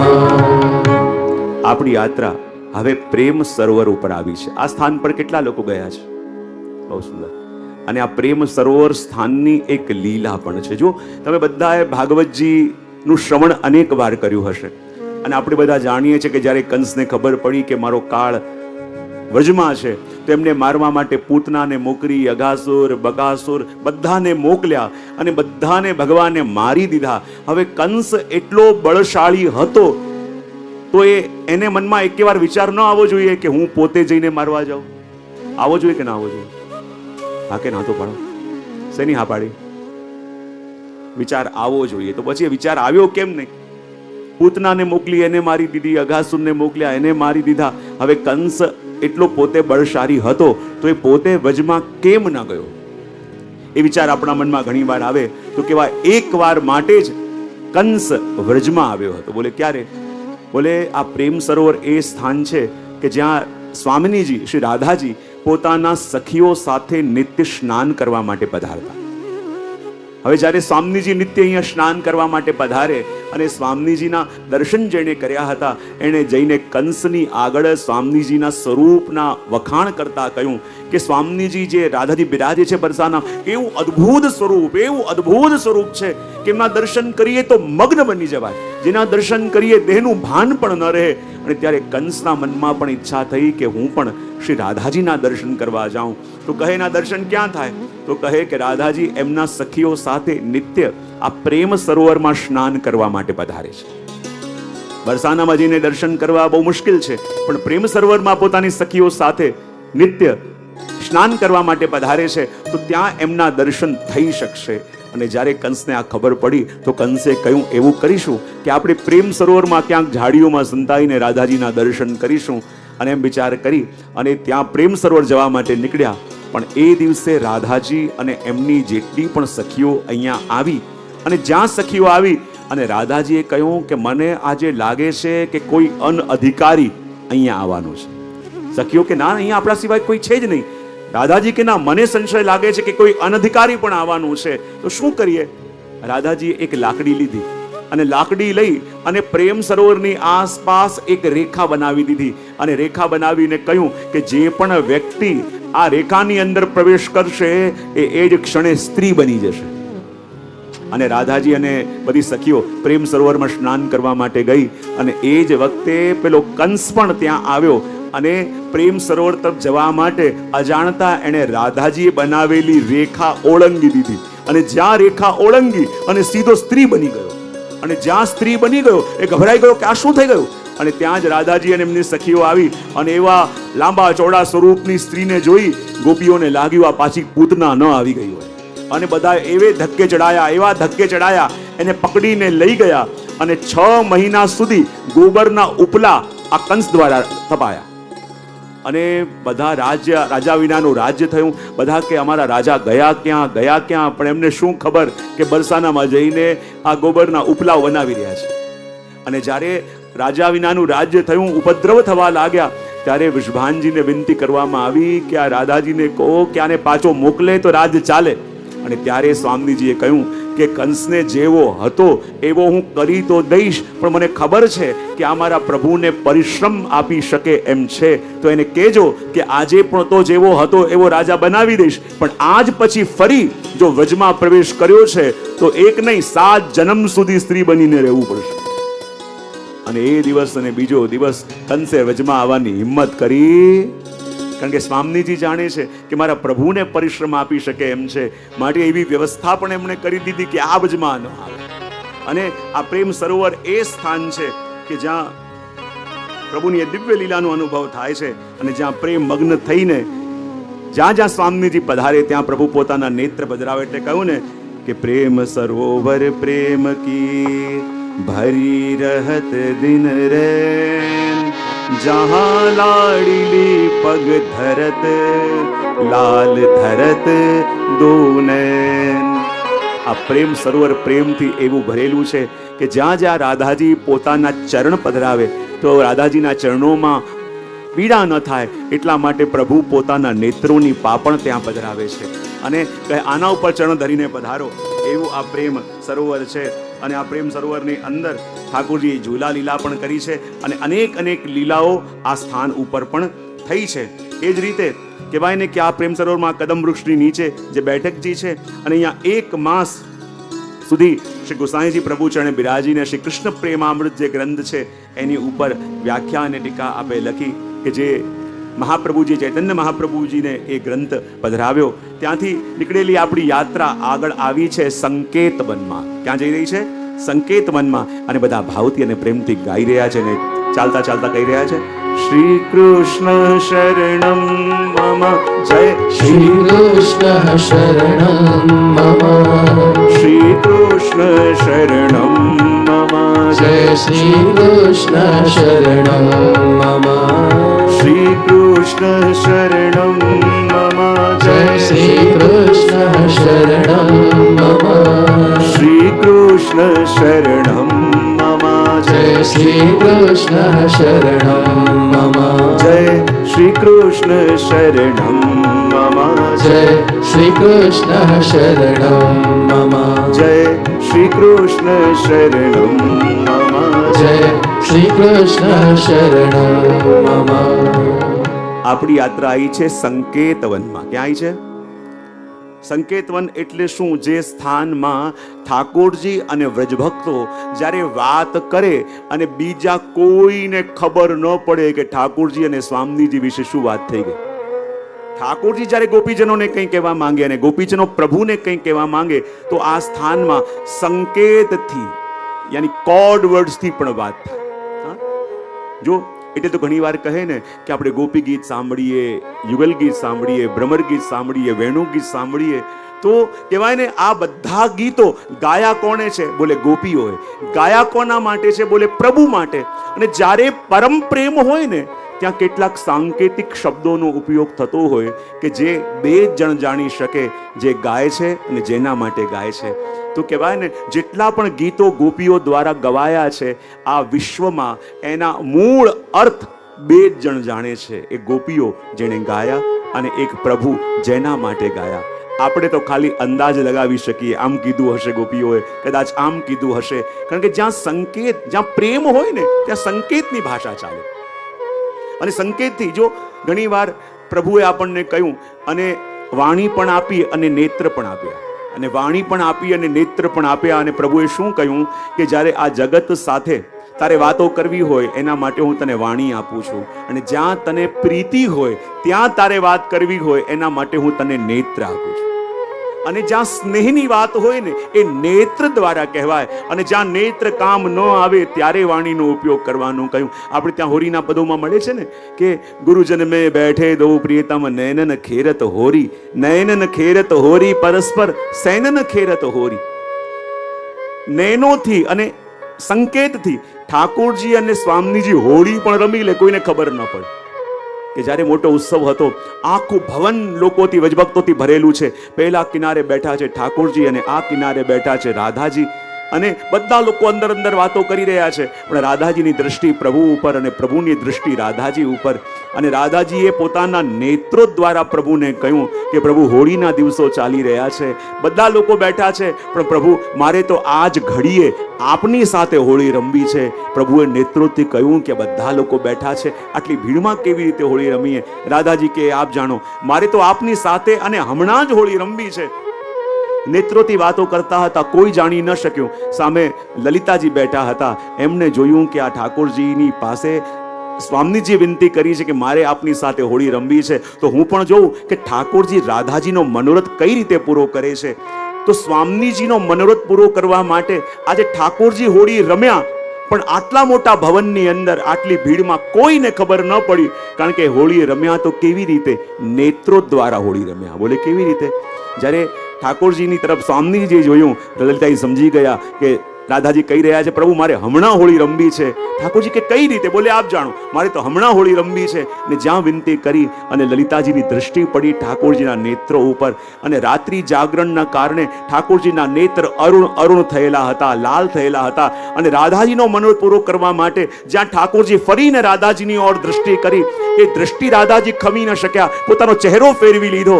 અને લલિતાજી સમજી ગયા કે જ્યાં હોળી રમવાની ઈચ્છા રાધાજીએ કરી અને લાલ લાલ નેત્રો ઠાકોરજીએ એવી રીતે રાધાજીને જોયા કે જાણે રાધાજીને રંગવા માટે કુમકુમ ભરેલી પિચકારી રાધાજી ઉપર મારી હોય. અને રાધાજી મુખ ફેરવી લીધું. હવે વારો હતો રાધાજીનો. અને જ્યાં રાધાજીએ પ્રભુની ઓર ફરીને જોયું, અને રાધાજી જે પાનનું બીડું અરોગતા હતા, એ પાનના બીડાની થોડીક પીક લાલ લાલ બહાર આવી ગઈ મુખમાંથી.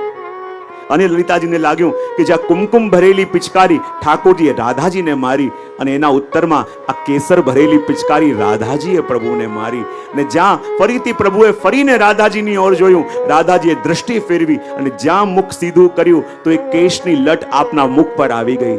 અને લલિતાજીને લાગ્યું કે જ્યાં કેસર ભરેલી પિચકારી સ્વામીજીએ ઠાકોરજીને મારી અને એના ઉત્તરમાં શ્યામ રંગના ચોવાથી ભરેલી પિચકારી ઠાકોરજીએ સ્વામીજીને મારી અને સ્વામીજીને મસ્તક પર લાગી અને આ કેશની લટ એવી રીતે મુખમાં આવી કે જાણે ચોવો વહેતો વહેતો આપના મુખારવિંદ પર આવી ગયો હોય એવો દર્શન થઈ રહ્યું છે.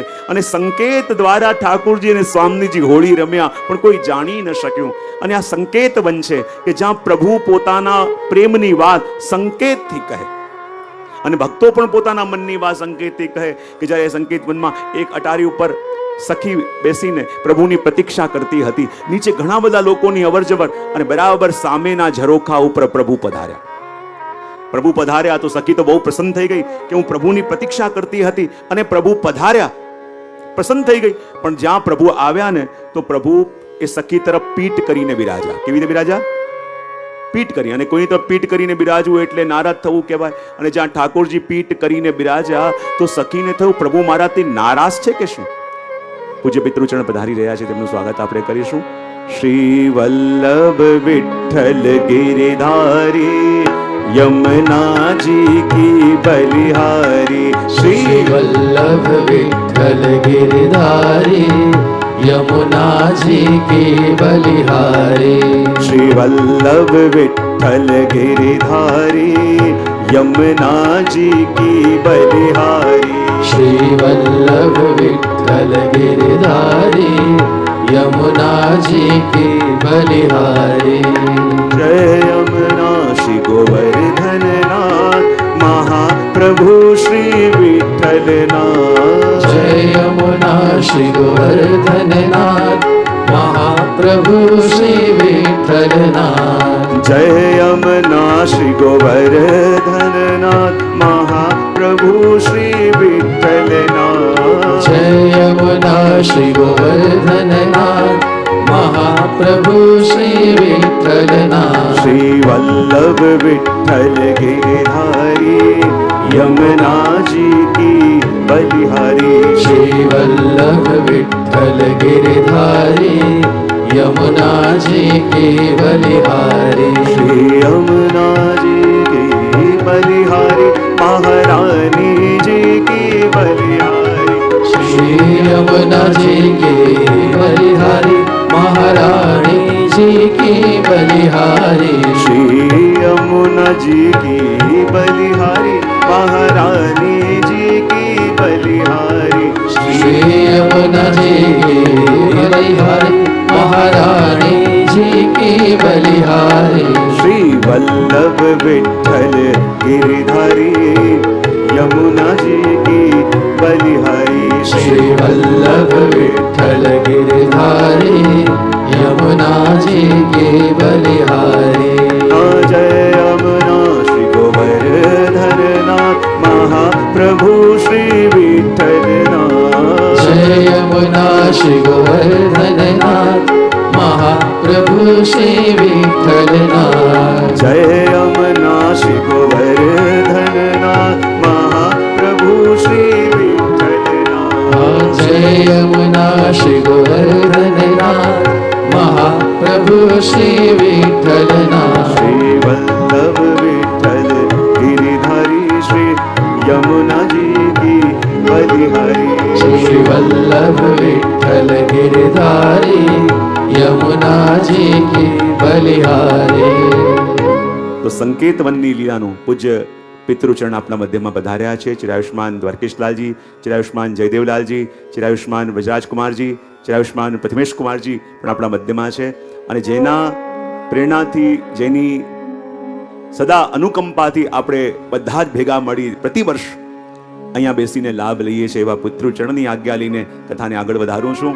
સંકેત વનની અંદર આપણે છીએ અને અલગ અલગ સંકેતો દ્વારા પ્રભુ આ સ્થાનમાં પોતાના જીવોના મનોરથ પૂરા કરે.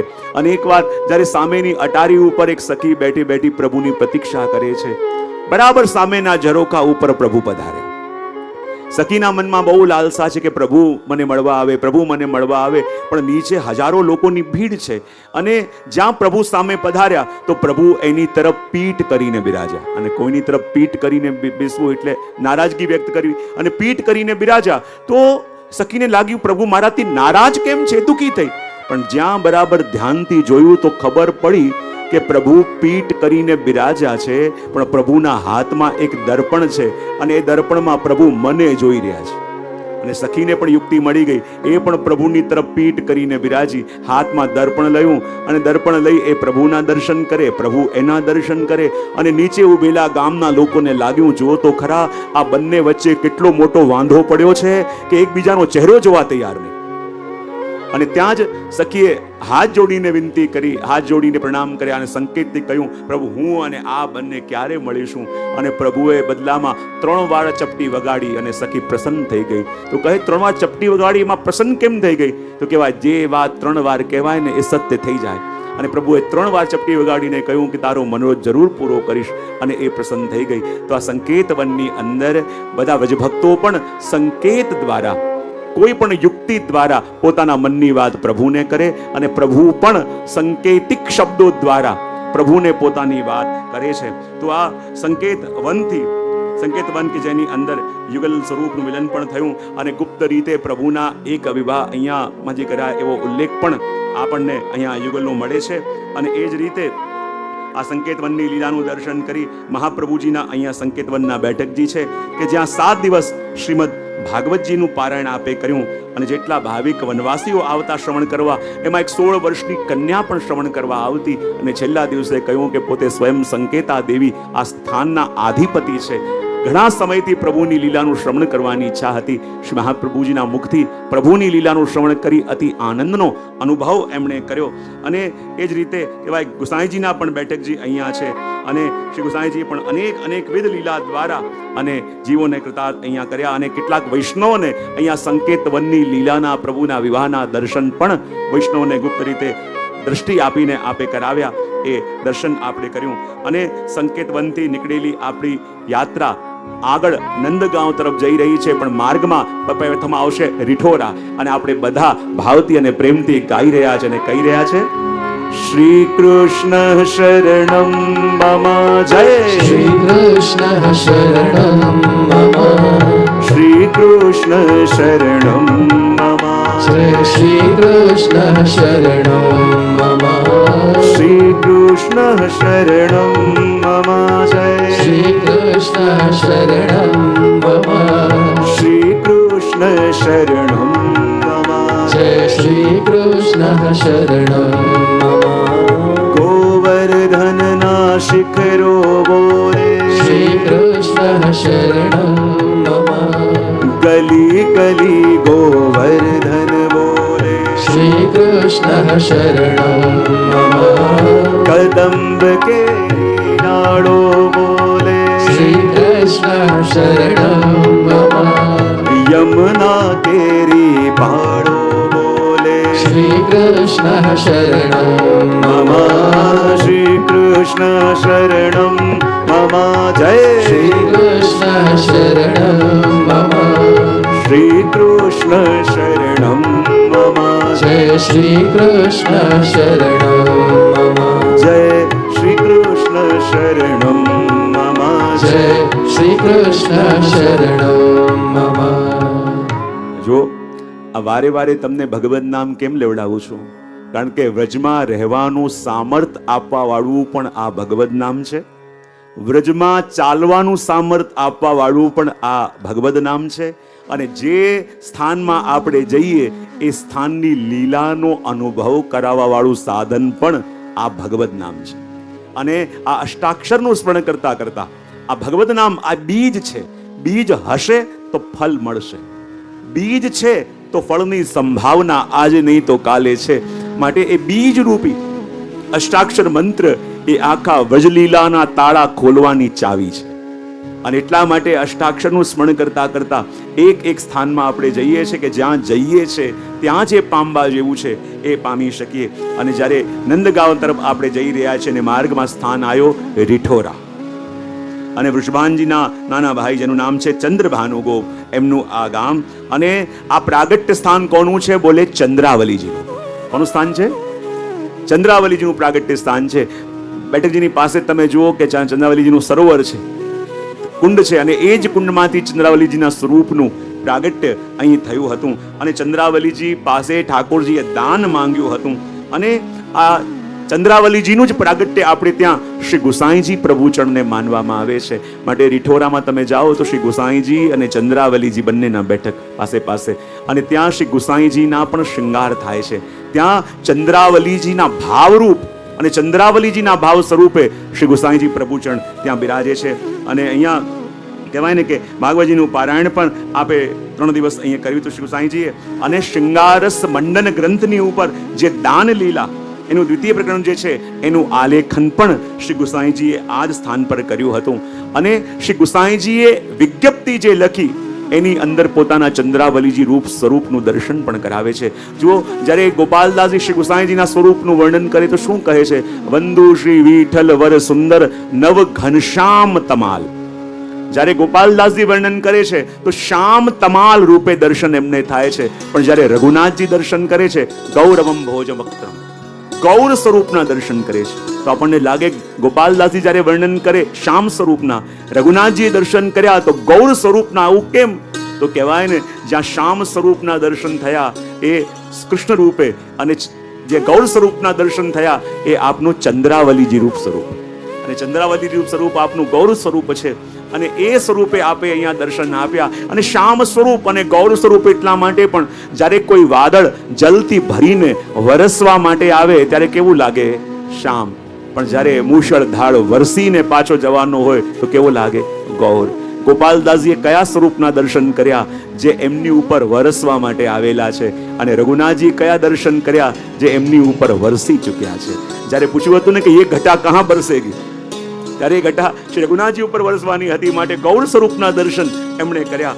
અને એટલા માટે આ રીઠોરાની અંદર પણ આપણે બેઠકજીમાં જારી સંતોષ કર્યા, અને એ ચંદ્રાવલીજીના દર્શન પણ આપણે કર્યા કે એ કૃપાનો ભાવ હૃદયમાં જ્યારે આવે ત્યારે ઠાકોરજી પણ આપણું મહી સ્વીકાર કરે. અને ત્યાંથી આગળ નીકળીને આપણે આગળ આવ્યા, અને ત્યાં ગામ આવ્યું જેનું નામ છે મહેરના ગામ. કયું ગામ? જરા ભાવથી બોલો તો ખરા. આ મહેરના ગામ શું છે? બોલે નંદરાયજીના ભાઈ અભિનંદન ગોપનું તો આ ગામ છે, પણ આ મહેરના ગામ છે ને એ યશોદાજીનું પિયર પણ છે. અને યશોદાજીનું પિયર છે તો ઠાકોરજીનું શું કહેવાય? ફરી એકવાર, આ મહેરના ગામ એ યશોદાજીનું પિયર છે, તો યશોદાજી ઠાકોરજીના શું થાય? યશોદાજી ઠાકોરજીના શું થાય? બહુ સરસ, કેટલા જાણકાર વૈષ્ણવ છે. યશોદાજી ઠાકોરજીના માતા થાય. હવે યશોદાજીનું જે પિયર છે તો એ આપણે ઠાકોરજીનું શું કહેવાય? અરે વાહ! હવે આમ કહેવાય ને, શું કહેવાય? વૃષ્ટિ થઈ તો ઠાકોરજીનું મોસાળ કહેવાય. અને આ મહેરના ગામની લીલાનું વર્ણન આવે છે કે એકવાર ઠાકોરજી મૈયા સાથે આ ગામમાં પધાર્યા, અને વચમાં એક ઉત્સવ તો હતો, અને બધા રાત્રિના સમયમાં પોતાના છત ઉપર ઊભા હતા. અને બધા પોતાના છત ઉપર ઊભા હતા. ત્યાં ઠાકોરજી રમતા રમતા આવ્યા, અને મૈયાને કહે કે મૈયા મારે રમવું છે. તો મૈયા કે બેટા રમ. તો કે ના, મારે રમવા માટે રમકડું જોઈએ છે. તો મૈયા કે કયું રમકડું જોઈએ છે? અને ઠાકોરજી આંગળી ઊંચી કરીને ચંદ્રમાં બતાવ્યો અને કહે મૈયા મારે તો આની સાથે રમવું છે. મૈયા કે આ રમકડું નથી, આ તો ચંદ્રમા છે, ચંદ્રમા. તો ભગવાન કે મૈયા હું ચંદ્ર ખિલોના લે હું, મેં તો ચંદ્ર ખિલોના લે હું, મારે તો ચંદ્રમા સાથે રમવું છે. મૈયા કે બેટા એ ચંદ્રમા છે, રમકડું ન કહેવાય, આની સાથે ન રમાય. અને પ્રભુ એવો કજિયો ચાલુ કર્યો, અગાસીની પાળી ઉપર ઊભા થઈ ગયા, પોતાના વસ્ત્ર ફાળવા લાગ્યા, અને કે અરે ગોપીઓ સાંભળો, અરે ગોપીઓ સાંભળો, મારી મૈયા મને રમવા માટે રમકડું નથી આપતી. બધી ગોપીઓ ભાગતી ભાગતી આવી ગઈ. કહે અરે મૈયા, આપનો લાલો છે, આટલો લાડકો છે, તો રમકડું કેમ નથી આપતી? મૈયા કહે તમારા લાલાને પૂછો, આ લાલકડાને પૂછો, એને રમકડું કયું જોઈએ છે. ગોપીઓ કે બતા લાલા, અમે લઈને આપીએ, તને કયું રમકડું જોઈએ છે? ભગવાન કહે ચંદ્ર ખિલોના દેવો મૈયા મોરી, ચંદ્ર ખિલોના લે હો, ચંદ્ર ખિલોના લે હો મૈયા મોરી, ચંદ્ર ખિલોના મારે તો આ ચંદ્રમા સાથે રમવું છે. ભૈયા કે બેટા આ ચંદ્રમા કહેવાય, ચંદ્રમા, આનાથી ન રમાય. અને ભગવાન એવો કજિયો કરે, કઈ પણ થઈ જાય, આજે તું આની સાથે રમીશ, પોતે આમ વાળ વિખેરી નાખ્યા, આમ કરી નાખ્યા, અને એવો કજિયો. રોહિણીજી થોડા ચતુર છે. એ કે લાલા તને ચંદ્રમા જોઈએ છે? બોલે હા. બોલે હું તારા માટે ચંદ્રમા લઈને આવું. ચૂપચાપ નીચે ગયા. નીચે જઈને એક માખણનો ગોલો લઈને આવ્યા અને ઉપર એક જલની માટકી રાખી અને માટકીમાં ચંદ્રમા પેલા બતાવ્યો, જો લાલા ચંદ્રમા. અને પ્રભુ પસંદ થઈ ગયા કે આ ચંદ્રમા, ઉપર જુએ તો ઉપર ચંદ્રમા, નીચે જુએ તો નીચે ચંદ્રમા. ત્યારે કહે કે ચંદ્રમા અહીંયા છે, ત્યાં છે, ચંદ્રમા ક્યાં છે? ત્યારે ભૈયા કે લાલા ચંદ્રમા તો એક છે, પણ ચંદ્રમાને તારો ચહેરો, તારું મુખારબિંદ એટલું ગમે છે, એટલું ગમે છે કે તારા મુખારબિંદને જોયા વિના રહી શકતો નથી. એટલે તું જ્યાં જુએ ને તો તને જોવા માટે ચંદ્રમા પહેલા આવીને સામે ઉભો થઈ જાય. પ્રભુ કેવું છે, પ્રભુ એકદમથી માટલીમાં જોયું, ત્યાં ચંદ્રમા, ઉપર જોયું, ઉપર ચંદ્રમા. એનો મતલબ મૈયા જાણે છે. બોલે શું થાય? એનો મતલબ એમ થાય કે ચંદ્રમા પણ મારી સાથે મિત્રતા કરવા માંગે છે. હવે તો ચંદ્રમા આપવું પડશે. મૈયાએ પાછું માથે હાથ મૂક્યો અને ભગવાન કહે, ચંદ્ર ખીલો રાલે હો મૈયા મોરી, ચંદ્ર ખીલો ના લે હો, ચંદ્ર ખીલો રાલે હો મૈયા મોરી, ચંદ્ર ખીલો ના લે હો. રોહિણીજી કહ્યું કે એક જ ઉપાય છે પ્રભુને મનાવવાનો. જે ચૂપચાપ માખણનો ગોળો લઈને આવ્યા હતા ને, ચૂપચાપ એને પેલા માટલાની અંદર નાખ્યો અને માટલામાંથી કાઢીને પેલો માખણનો ગોળો પ્રભુના હાથમાં આપ્યો અને કે લે આ ચંદ્રમા. અને પ્રભુના હાથમાં જે આ માખણનો ગોળો આવ્યો, લાગ્યું ચંદ્રમા મારા હાથમાં આવી ગયો. પછી તો પ્રભુ આમ ભાગે, તેમ ભાગે, તેમ ભાગે, એમ દોડે. અને ત્યાં જ પ્રભુની દૃષ્ટિ પડી આકાશમાં, અને જ્યાં આકાશમાં ચંદ્રમા જોયો, પ્રભુને એવો ગુસ્સો આવ્યો કે દુનિયાને બનાવવા વાળો હું, અને આજે મૈયાએ મને બનાવી દીધો. અને પછી તો પ્રભુ એવો કજિયો કરવા લાગ્યા, હવે તો ચંદ્રમા આવે તો હું માનું. અને કોઈ ઉપાય ન મળ્યો. ત્યારે મૈયાએ એક ઉપાય સૂઝ્યો. એક થાળીમાં જલ ભરીને લાવ્યા અને એ થાળી પધરાઈ. ચંદ્રમાનું આહ્વાન ઉપર થયું અને કહ્યું, છે જો આ રહ્યો ચંદ્રમા. અને પ્રભુ જ્યાં ચંદ્રમાથી રમવા જાય ત્યાં જ ચંદ્રમાની આગળ શ્યામ વાદળ આવી ગયું. અને જ્યાં ચંદ્રમાની આગળ શ્યામ વાદળ આવી ગયું એટલે હવે ઉપર ચંદ્રમા નથી, નીચે ચંદ્રમા નથી. ભગવાન કે મૈયા ચંદ્રમા ક્યાં ગયો? મૈયા કે એ તો પાતાળ લોકમાં ગયો. ભગવાન કે પાતાળ લોક શું હોય? મૈયા કે ચલ હું તને સમજાવું છું કે પાતાળ કોને કહેવાય. અને વાર્તા સંભળાવીને પ્રભુને પોઢાવી દીધા. અને એવી એવી લીલા કરીને પ્રભુ પોતાના જીવોને સુખ આપે છે. ત્યાંથી આપણે આગળ આવ્યા, આગળ પાન સરોવર આવ્યું. અહીંયા પણ પ્રભુની અનેક અનેક બાળ લીલાઓ થઈ છે અને અનેક અનેક બાળ લીલાઓ કરી છે. અને બધાએ કાળી કામળીનું દાન પણ પ્રભુને કર્યું હતું. અને ત્યાંથી આપણે આગળ આવ્યા અને નંદગાંવમાં આવ્યા. જો એમ તો નંદગાંવમાં નંદ મહોત્સવ થતો હોય, પણ આપણે કાલે ચિરાયુષ્માન વ્રજરાજ બાવાનો જન્મદિવસ પણ છે, તો કાલે ગોકુલ જઈને, કાલે ગોકુલની અંદર આપણે નંદ મહોત્સવ કાલે કરીશું અને ગોકુલમાં નંદ મહોત્સવ કરીશું. અને એટલા માટે નંદગાંવની અંદર આપણે આવ્યા અને આ સ્થાનમાં શ્રી મહાપ્રભુજી 6 મહિના સુધી બિરાજ્યા. બોલે કેમ? કે કારણ કે અહીંયા નિજજનોને ઉપદેશ આપવા માટે ઉદ્ધવજી પણ જ્યારે આવ્યા હતા તો ઉદ્ધવજી પણ 6 મહિના રોકાયા હતા. તો એ લીલાનો સંચાર કરવા માટે મહાપ્રભુજી પણ 6 મહિના બિરાજી નંદરાયજીને ભાગવત કથાનું શ્રવણ કરાવ્યું. અને કહેવાય આ સ્થાન પર પણ અનેક અનેક લીલાઓ થઈ છે કે જેના દ્વારા પેલો પ્રસંગ આવે છે, ઘોડો આવ્યો, અડોટ્યો અને એનો ઉદ્ધાર થયો. આ વ્રજ એવી છે કે ત્યાં ગમે તેવો પણ જીવ કેમ ના આવે, જેમ સોનાનો, જેમ પારસમણીનો સ્પર્શ થાય અને લોઢું સોનું થયા વિના ન રહે, એમ આ વ્રજભૂમિની અંદર ઈચ્છાએ અનિચ્છાએ પણ જીવ પહોંચી જાય અને પહોંચે અને આ ભૂમિનો સ્પર્શ થાય તો એ બદલાયા વિના રહી ન શકે. એ વાત પણ કરી. ત્યાંથી આપણે આગળ આવ્યા અને સ્થાન આવ્યું જેનું નામ છે ટેર કદમ. કયું સ્થાન? અને ટેર કદમ એટલે કયું સ્થાન? એનાથી પહેલા એક સ્થાન આવ્યું જેનું નામ છે મોતી કુંડ. શું છે? એની લીલા જાણીએ આપણે આગળ જઈ. અને મોતી કુંડ કોને કહેવાય? કે જ્યાં ઠાકુરજીએ મોતી વાવ્યા હતા. કે જ્યારે બરસાનામાં વાત થવા લાગી, કીર્તિજી પાસે પણ વાત આવી કે બધા કહી રહ્યા છે કે શ્રી રાધાજી પ્રભુ એકબીજાને પસંદ કરે છે. તો કીર્તિજી કહે કે એ તો ઘર ઘરમાં જઈને ચોરી કરે તો શું કરીએ? બોલે એવું કંઈક કરીએ કે એ લોકો સામેથી ના પાડી દે તો વાત અટકી જાય. કીર્તિજી બહુ ચતુર છે. તેમણે કહ્યું કે એવું કરી આપણે પોતે માંગુ લઈને જઈએ. અને વૃષભાનજી, કીર્તિજી બધા નંદાલયમાં આવ્યા અને આવીને કહ્યું કે અમે પ્રભુની વાત કરવા માટે આવ્યા છીએ, વાત લઈને આવ્યા છીએ. અને શગુનમાં પ્રભુને એવા દુર્લભ મોતીની માળા પહેરાઈ કે એવા મોતી જલ્દી ક્યાંય મળે નહીં. અને સામેથી કહ્યું કે અમારે ત્યાં નિયમ છે આ જ પ્રકારના મોતીની માળા સામે પણ પહેરાવી પડે. હવે એવા મોતી તો હતા નહીં. યશોદાજી કહે આવા મોતીની માળા નથી, અને બધાની સામે કહીશ કે નથી, ખરાબ લાગશે, કરવું શું? રોહિણીજી કહે ચિંતા ન કરો, મારા ઉપર મૂકો, હું સંભાળી લઉં છું. રોહિણીજી આગળ આવ્યા અને કહે અરે આવા મોતીની માળા હમણાં લઈને આવીએ છે, પણ એ બતાવો આપની કન્યાની ઉંમર કેટલી? બોલે આ તો 7 વર્ષની. બોલે અમારો લાલો તો 5નો છે. આપની કન્યા મોટી છે એટલે અમારે થોડું વિચારવું પડશે. અને વાત ચાલતી હતી ત્યાં જ પ્રભુ રમતા રમતા બહાર ગયા, અને બહાર શું જોયું કે એક ખેડૂત ખેતી કરી રહ્યું છે, અને ખેતી કરી રહ્યું છે, અને ખેતી કરતા જોયો તો ઠાકોરજીને પણ ખેતી કરવાનું મન થયું, પણ વાવે શું? તો કંઠમાં મોતીની માળા જોઈ, અને માળાને તોડી અને જેટલા પણ મોતી હતા ત્યાં ખેતરમાં વાવી દીધા. અને અહીંયા રોહિણીજીએ કહ્યું કે જ્યારે સમય આવશે ત્યારે વિચારીને અમે જવાબ આપીશું, પણ પેલી માળા લેતા જાઓ. અને જ્યાં રોહિણીજી ગોતતા ગોતતા બહાર આવ્યા, પ્રભુને કે પ્રભુ પેલી માળા ક્યાં છે? બોલે કઈ માળા? જે કીર્તિજી પહેરાઈ. બોલે એ તો મેં વાવી દીધા. બોલે મોતી ક્યાં વાવી દીધા? બોલે ખેતરમાં. અને જ્યાં જોવા માટે લઈ ગયા તો બીજા બધા ખેતી કરે અને વર્ષો પછી, મહિનાઓ પછી પાક ઉગે, પણ ઠાકોરજીએ તો જ્યાં મોતી વાવ્યા તો આખું ખેતર મોતીઓના ઢગલાથી ભરેલું હતું.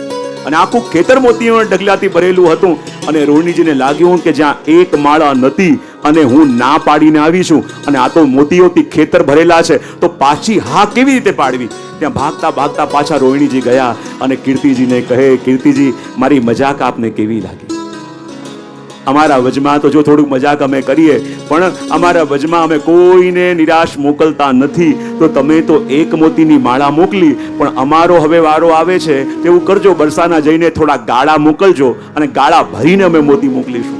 અને જ્યારે ગાળા ભરીને મોતી બરસાના મોકલવામાં આવ્યા તો વૃષભાનજી વિચાર કરે કે આ દ્રવ્ય તો સ્વામીજીનું છે, અને દીકરીનું દ્રવ્ય છે, તો એનો ઉપયોગ કેમ કરું? તો આ મોતીનું શું કરું? તેમણે સ્વામીજીને રહેવા માટે આ મોતીનો સુંદર મહેલ બનાવ્યો, જેને કહેવાયો મોતી મહેલ.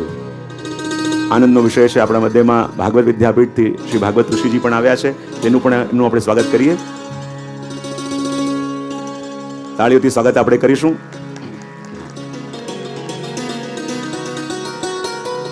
તો એ મોતીથી સ્વામીજીને રહેવા માટે જે મહેલ બનાવવામાં આવ્યું એને કહેવામાં આવ્યું મોતી મહેલ. તો સ્વામીજીને રહેવાનો મહેલ એટલે મોતી મહેલ. તો આજે પણ જ્યાં જ્યાં વલ્લભ કુલના બાળકો બિરાજતા હોય એ સ્થાનને મોતી મહેલ કહેવામાં આવે છે. નાથદ્વાર દ્વારા જાઓ, ત્રિપુરા જાઓ, ત્યાં પણ મોતી મહેલ છે. સ્વામીજીને રહેવાનું સ્થાન એટલે મોતી મહેલ. અને ત્યાંથી આપણે આગળ આવ્યા તો ટેર કદમ નામનું સ્થાન આવ્યું. અને આ ટેર કદમ કઈ જગ્યા? કે જ્યારે ઠાકોરજી ગાયોને લઈને ચરાવવા માટે જાય, અને ગાયોને ચરાવીને જ્યારે પાછા વળવાનો સમય આવે, સાંજ થવી હોય, સંધ્યાકાલ થયેલો હોય, અને ઠાકોરજી વૃક્ષની ડાળી ઉપર, આ કદમના વૃક્ષ ઉપર વિરાજમાન થાય અને પોતાની ગાયોને આવાજ દઈને પુકારે, ટેર દઈને પુકારે, માટે કહ્યું ટેર કદમ. અને જુઓ યુગલ ગીતમાં આજ્ઞા કરે છે કે જ્યારે ઠાકોરજી પોતાની ગાયોને પુકારે ને, તો પ્રભુની કેટલીક ગાયો એવી છે કે જેમનું નામ વનસ્પતિના નામ ઉપરથી છે. અને જ્યારે ઠાકોરજી ઉભા થઈને આવાજ લગાવે, હે માલતી, હે મલ્લિકે, હે ચંપે, અને જ્યાં ઠાકોરજી પોતાની ગાયોને અવાજ લગાવે, અને જ્યારે વનસ્પતિના નામવાળી ગાયોને અવાજ લગાવે, તો ત્યાં રહેલી વનસ્પતિને એવું લાગે કે ઠાકોરજી મને પુકારી રહ્યા છે. અને જે લતાઓ વૃક્ષોમાં લિપટેલી હતી એ વૃક્ષોથી અલગ થઈ અને પ્રભુ તરફ આગળ વધવા લાગે. તો ગોપીઓ કહે કે શું એ લતાઓ આગળ વધી જાય છે? બોલે પ્રભુએ આવાજ લગાવી અને વૃક્ષો પર લિપટાયેલી એ લતાઓ પ્રભુ તરફ જવાનો પ્રયત્ન તો કરે, પણ આગળ જઈ શકતી નથી. બોલે કેમ? આ સંસારરૂપી ભૂમિમાં મૂળિયા એટલા ઊંડા છે કે પ્રભુ બોલાવે તો પણ એ સંસારની ભૂમિથી નીકળીને જવાતું નથી. અને જ્યાં પ્રભુએ પોકાર્યા અને જઈ ન શક્યા, એટલા માટે કહેવાય છે કે વૃક્ષોમાં મધુધારા થવા લાગે છે. અને વૃક્ષોમાં થતી મધુધારા શું છે? કે પ્રભુ પોકારે છે, પણ કેવું ભાગ્ય, પ્રભુ પાસે જઈ ન શક્યા. અને વૃક્ષોના સારેલા એ આંસુ છે. અને જે વૃક્ષોને ચાલતા ચાલતા પ્રભુ સ્પર્શ કરે એમાં ફૂલ ઉગે છે, એમાં ફળ ઉગે છે. બોલે કેમ? આ બધા વૃક્ષો તો તપ કરી રહેલા ઋષિ મુનિઓ છે, જે વજમાં આવીને તપ કરે છે. જ્યાં પ્રભુના દર્શન થાય, પોતાના પુષ્પરૂપી સુમન અર્પણ કરે, અને જ્યાં પ્રભુનો સ્પર્શ થાય અને વૃક્ષ ફળથી ભરાઈ જાય. બોલે કેમ? જે ઋષિઓ તપ કરતા હતા અને પ્રભુનો સ્પર્શ મળ્યો, માટે એમનું જીવન સફળ થયું અને વૃક્ષમાં ફળો ઉગવા લાગે. એમ આ જ વૃક્ષો પરથી જ્યારે પ્રભુ પોતાની ગાયોને ટેર લગાવે તો કેટલીક ગાયો એવી છે કે જેમના નામ નદીઓના નામ ઉપરથી છે. અને ભગવાન આ ટેર વૃક્ષ ઉપર ઉભા રહીને જ્યાં ટેર લગાવે, હે યમુને, હે ગંગે, હે સરસ્વતે, ને જ્યાં ટેર લગાવે અને નદીઓ પોતાના વેણ બદલે અને નદીઓને એમ લાગે કે પ્રભુ અમને પોકારી રહ્યા છે, અને જે નદીઓ વહેતી હોય એમની ગતિ થંભિત થઈ જાય, એમાં લહેરો ઉછળવા લાગે. ગોપીઓ કે આ લહેરો કેમ ઉછળે છે? બોલે આ લહેરો નથી, આ તો નદીઓના ઊંચા કરેલા હસ્ત છે. જે પ્રભુને કહે છે, પ્રભુ અમે આપની પાસે આવી શકતી નથી, તો કહે પ્રભુની પાસે આ નદીઓ જઈ શકતી કેમ નથી? બોલે એ નદીઓની દશા પણ આપણા જેવી છે, કારણ કે નદીઓની આસપાસ એટલા ઊંચા ઊંચા ઘાટ છે કે એને ઓળંગીને નદીઓ પ્રભુ પાસે જઈ શકતી નથી. જેમ આપણને પ્રભુ બોલાવે પણ આ સંસારના ઘાટ આપણે ઓળંગી શકતા નથી, એમ આ નદીઓ પણ આ સંસારના ઘાટ ઓળંગીને પ્રભુ પાસે જઈ શકતી નથી. અને જુઓ, આ પોતાની લહેરો દ્વારા પોતાની ભુજાઓ ફેલાવીને કહે છે કે હે પ્રભુ કૃપા કરો. અને એ જ વખતે પ્રભુના મુખથી પોતાનું નામ સાંભળે અને જલમાં હજારો કમળ ખીલી જાય. એ કમળ શું છે? બીજું કાંઈ નહીં, એ યમુનાજીના અને નદીઓના હૃદય કમળ છે, જે ખીલવી પોતાની પ્રસન્નતા વ્યક્ત કરે છે, પણ એ જઈ શકતા નથી. તો આ એ જ વૃક્ષ છે કે જે વૃક્ષની ઉપર ઉભા રહીને પ્રભુ રોજ સાંજે પાછા વળવાનો સમય આવે ત્યારે આપણને આવાજ લગાવે છે. અને જુઓ, આ સંસારની અંદર પણ જ્યારે જીવનની સંધ્યા થવા લાગે ના, ત્યારે પ્રભુ આપણને પણ ટેર લગાવે છે. ચાહે આપણને સંભળાય કે ન સંભળાય, આપણને સમજાય કે ન સમજાય, જ્યારે જીવનની સંધ્યા આવવા લાગે, કહેવાય ને જીવનમાં આગળ જઈએ, ખૂબ દોડીએ પણ ધ્યાન રાખીએ, જ્યારે સૂરજ આથમવાનો સમય હોય એનાથી પહેલા આપણા મૂળ સ્થાનમાં પાછા આવી જઈએ, કારણ કે જીવનની સંધ્યા ક્યારે થઈ જશે આપણે જાણતા નથી. અને એટલા માટે જેમ પ્રભુ આ ટેર કદમ પર ઉભા રહીને આપણને બધાને ટેર લગાવે, અને એવી રીતે એ ટેર આપણને પણ આપે છે. આપણે ક્યાંક જતા હોઈએ અને કોઈક આપણને કહે ચલો પ્રભુની સેવામાં જઈએ, ચલો કથામાં જઈએ, ત્યારે માનવાનું આ પ્રભુની ટેર આપણને સંભળાય. પ્રભુ જીવનમાં વારે વારે આપણને ટેર લગાવીને સનાત પણ આપણને કરે છે, એ આપણને સાવધાન પણ કરે છે. અને આ ટેર કદમથી આપણે આગળ આવ્યા અને આગળ ઉદ્ધવ કુંડ આવ્યો. કયું સ્થાન? ઉદ્ધવ કુંડ. જ્યાં ઉદ્ધવ ક્યારી, જ્યારે તમે વજયાત્રામાં હો ત્યારે ઉદ્ધવ ક્યારીનો રાસ અહીંયા થાય છે. કે કેવો વિપ્રયોગ કોને કહેવાય, એ વ્રજભક્તોએ કેવા વિયોગનો અનુભવ કર્યો. અને જો ભગવાને બીજા કોઈને નહીં, ઉદ્ધવજીને જ કેમ મોકલ્યા?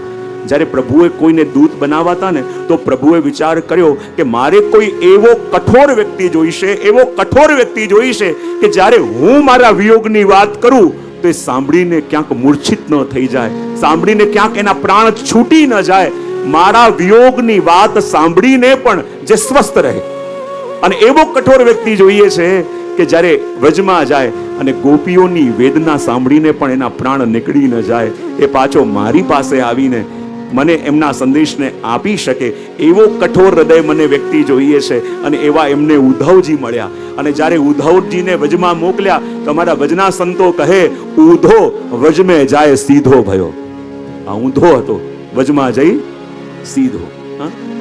ઊંધો વજમે જાય સીધો ભયો, એમ લોકો કહે. તો આ ઉદ્ધવ ક્યારીનો પણ જ્યારે પ્રસંગ, જ્યારે લીલા આવે, એ અદ્ભુત લીલાના સંકેત હોય છે. તો અહીંયા ઉદ્ધવ કુંડથી નીકળેલી આપણી યાત્રા, ઉદ્ધવ ક્યારીથી નીકળેલી આપણી યાત્રા આગળ કોકિલાવન તરફ જઈ રહી છે. અને બધા ભાવથી અને પ્રેમથી ગાઈ રહ્યા છે અને કહી રહ્યા છે, શ્રી કૃષ્ણ શરણમ મમ જય, શ્રી કૃષ્ણ શરણમ મમ, શ્રી કૃષ્ણ શરણમ મમ જય, શ્રી કૃષ્ણ શરણમ મમ, શ્રી કૃષ્ણ શરણમ મમ જય, શ્રી કૃષ્ણ શરણમ મમ, શ્રી કૃષ્ણ શરણમ મમ જય, શ્રી કૃષ્ણ શરણમ મમ, કમળ કમળ પર મધુકર બોલે, શ્રી કૃષ્ણ શરણમ મમ, ડાળ ડાળ પર પક્ષી બોલે, શ્રી કૃષ્ણ શરણમ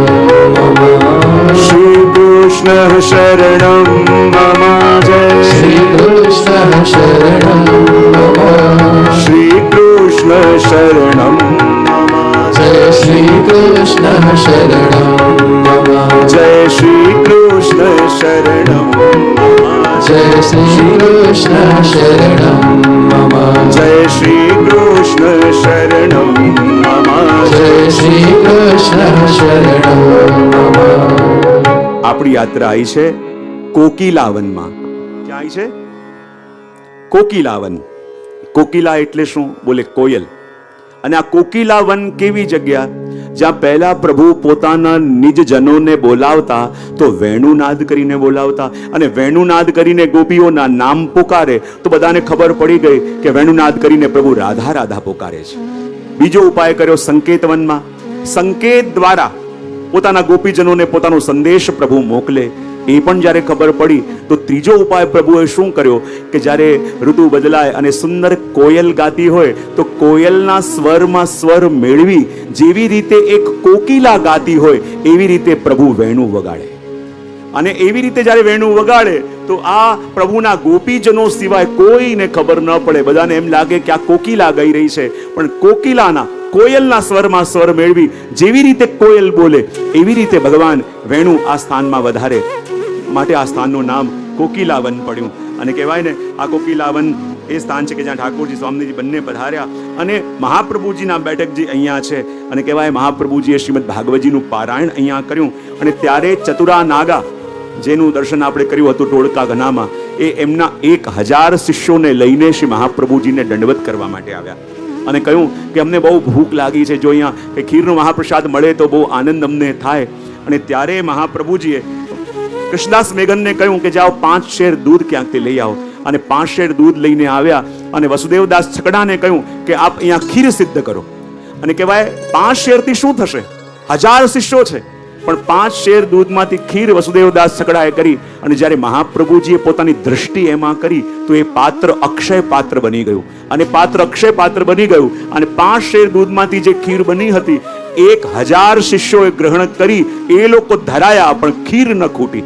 એ વનમાં જેટલા જીવો છે એ બધાને પણ ખીર આપવામાં આવી તો પણ એ ખીર ન ખૂટે. બધા કે આ તો ખૂટતું નથી. ત્યારે મહાપ્રભુજી કહ્યું કે આ પાત્રમાંથી જે ખીર વધી છે બીજા પાત્રમાં ઠાળવો. અને જ્યારે બીજા પાત્રમાં ઠાળવી પાત્ર બદલ્યું ત્યારે એનું સમાધાન થયું. અને આ એ સ્થાન છે કે જ્યારે શ્રી ગુસાઈજીના એક સેવક અહીંયા હતા અને ખબર પડી દાલ બાટી બનાવી હતી કે અહીંયા ડોલનો સમય છે અને એમણે અલગ અલગ ભોગ ખેલમાં એ બાટી દાલ બાટી ધરીને પ્રભુને રીઝવ્યા. ત્યાંથી આપણે આગળ ગયા અને સ્થાન આવ્યું કોટવન. કોટવન તરફ જઈ રહ્યા છીએ, પણ માર્ગમાં સ્થાન આવ્યું છોટી બઠેન બડી બઠેન. કયું સ્થાન? અવજમાં ગયા છો, કેટલાય સાંભળ્યું છે નામ? જેને જેને યાત્રા કરી છે ને ખ્યાલ હશે. છોટી બઠેન બડી બઠેન આ નામ કેવી રીતે પડ્યું?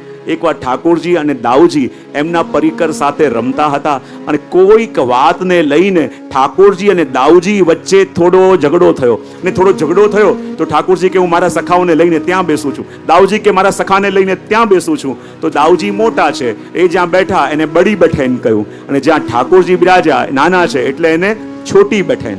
તો છોટી બઠેન બડી બઠેન. અને ત્યાંથી નીકળેલી આપણી યાત્રા કોટવન તરફ જઈ રહી છે.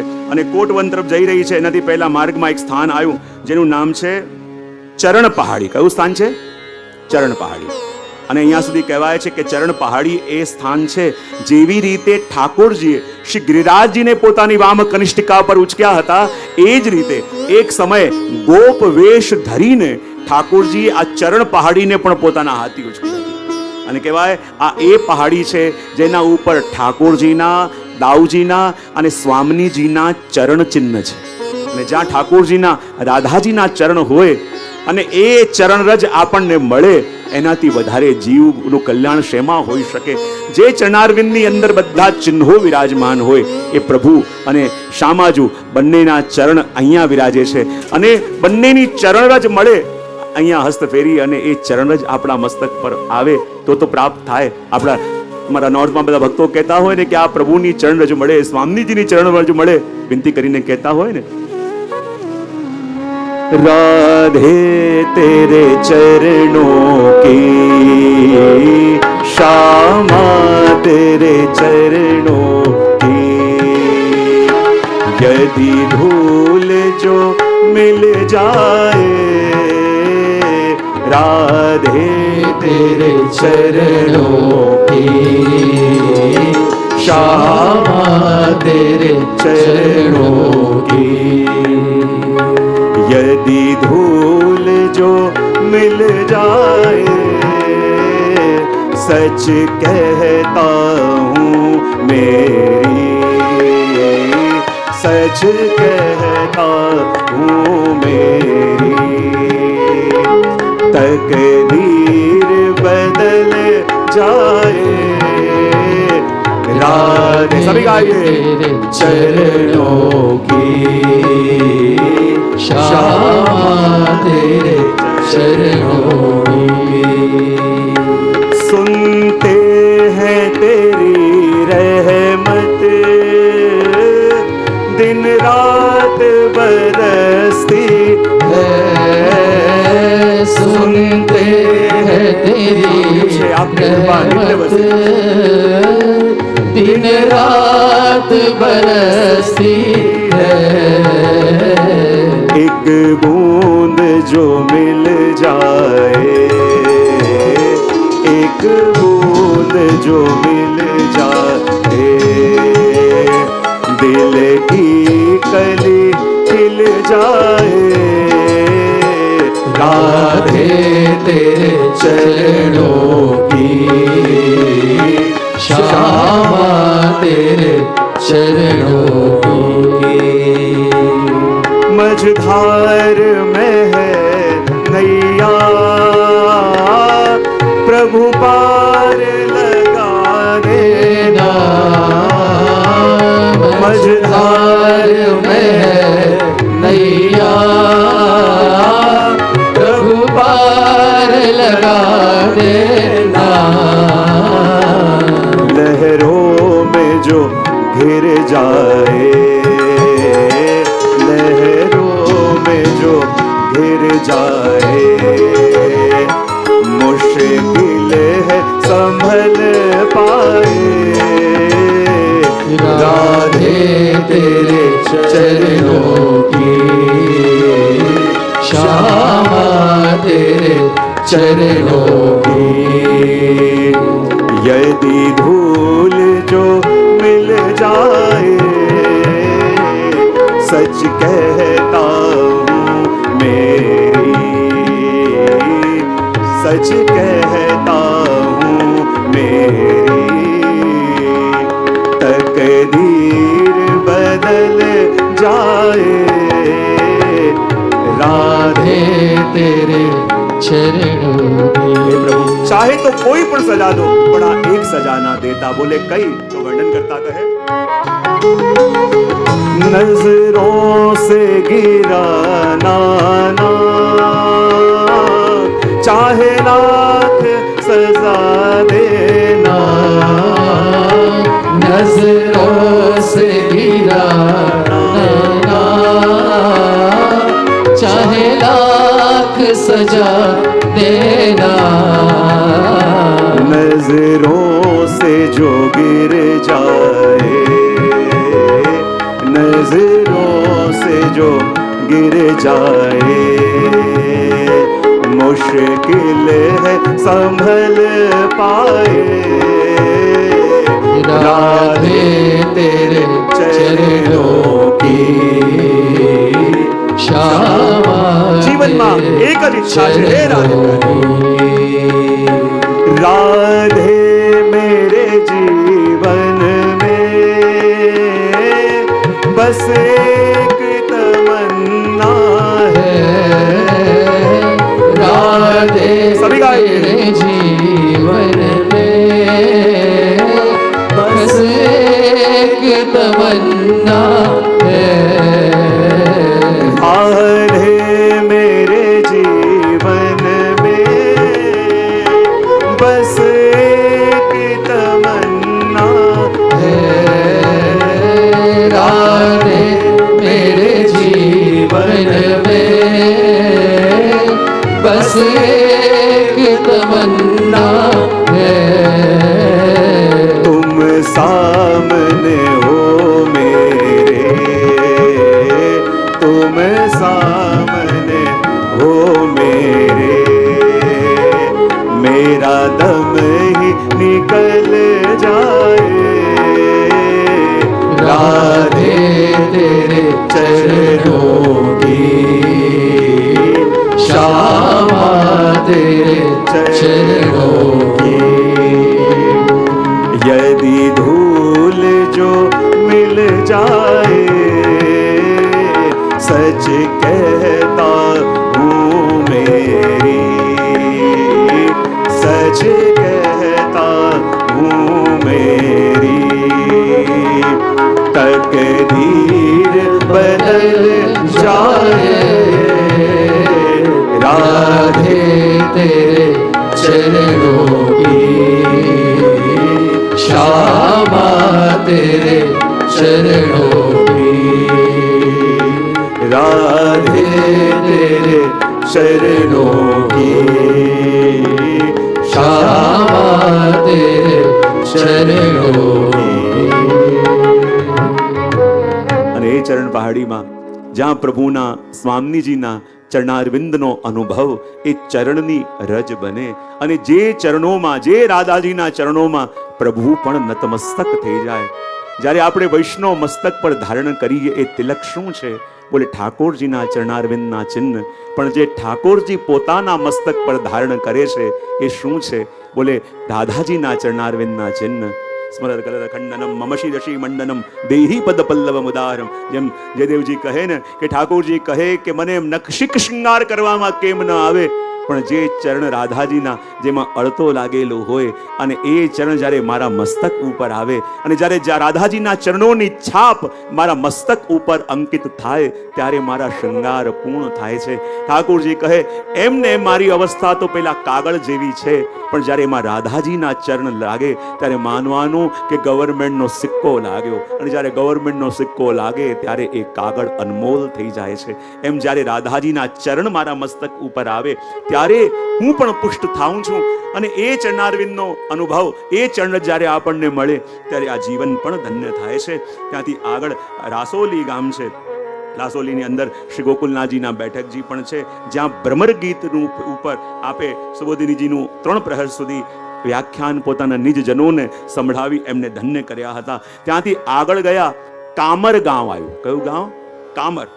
અને કામર ગામ એ છે કે જ્યાં ઠાકોરજીની કારી કામર ખોવાઈ ગઈ, અને કારી કામર ખોવાઈ ગઈ અને ઠાકોરજીને એટલી પ્રિય, એટલી પ્રિય.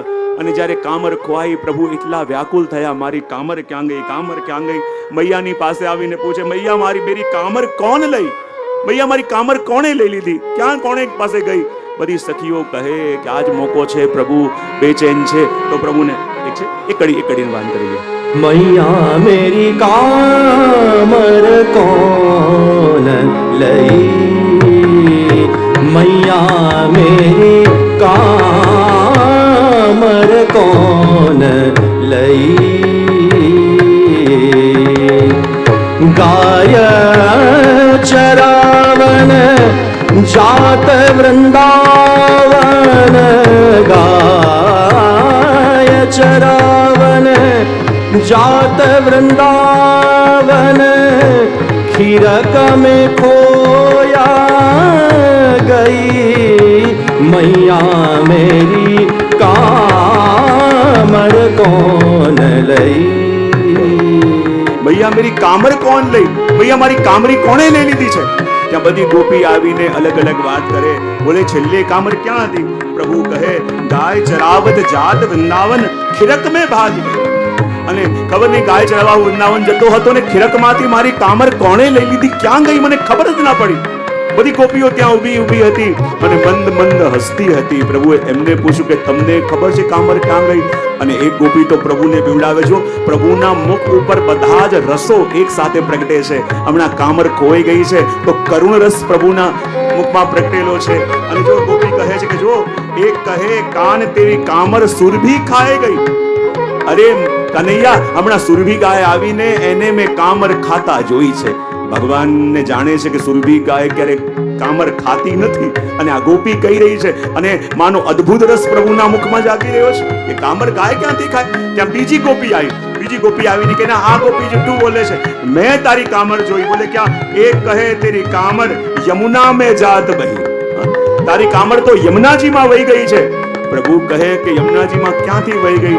અને ત્રીજી ગોપી આવીને કહે છે કે જો કનૈયા, તને એ કામળ જોતી હોય તો એક ઉપાય છે. બોલે શું? હમણાં મારી સામે નાચીને બતાવ તો તને કામર ક્યાંકથી મળી જશે. તો આ ત્રણેય ગોપી હતી, આ ત્રણેય ગોપીમાંથી કામર સંતાઈ કઈ ગોપીએ છે? એક કહે છે સુરભી ખાઈ ગઈ, એક કહે છે યમુનાજીમાં વહી ગઈ, અને ત્રીજી કહે છે કે હમણાં મારી આગળ નાચીને બતાવ તો હમણાં તને બીજી કામર લઈને આપું. તો કામર કોણે લીધી હશે?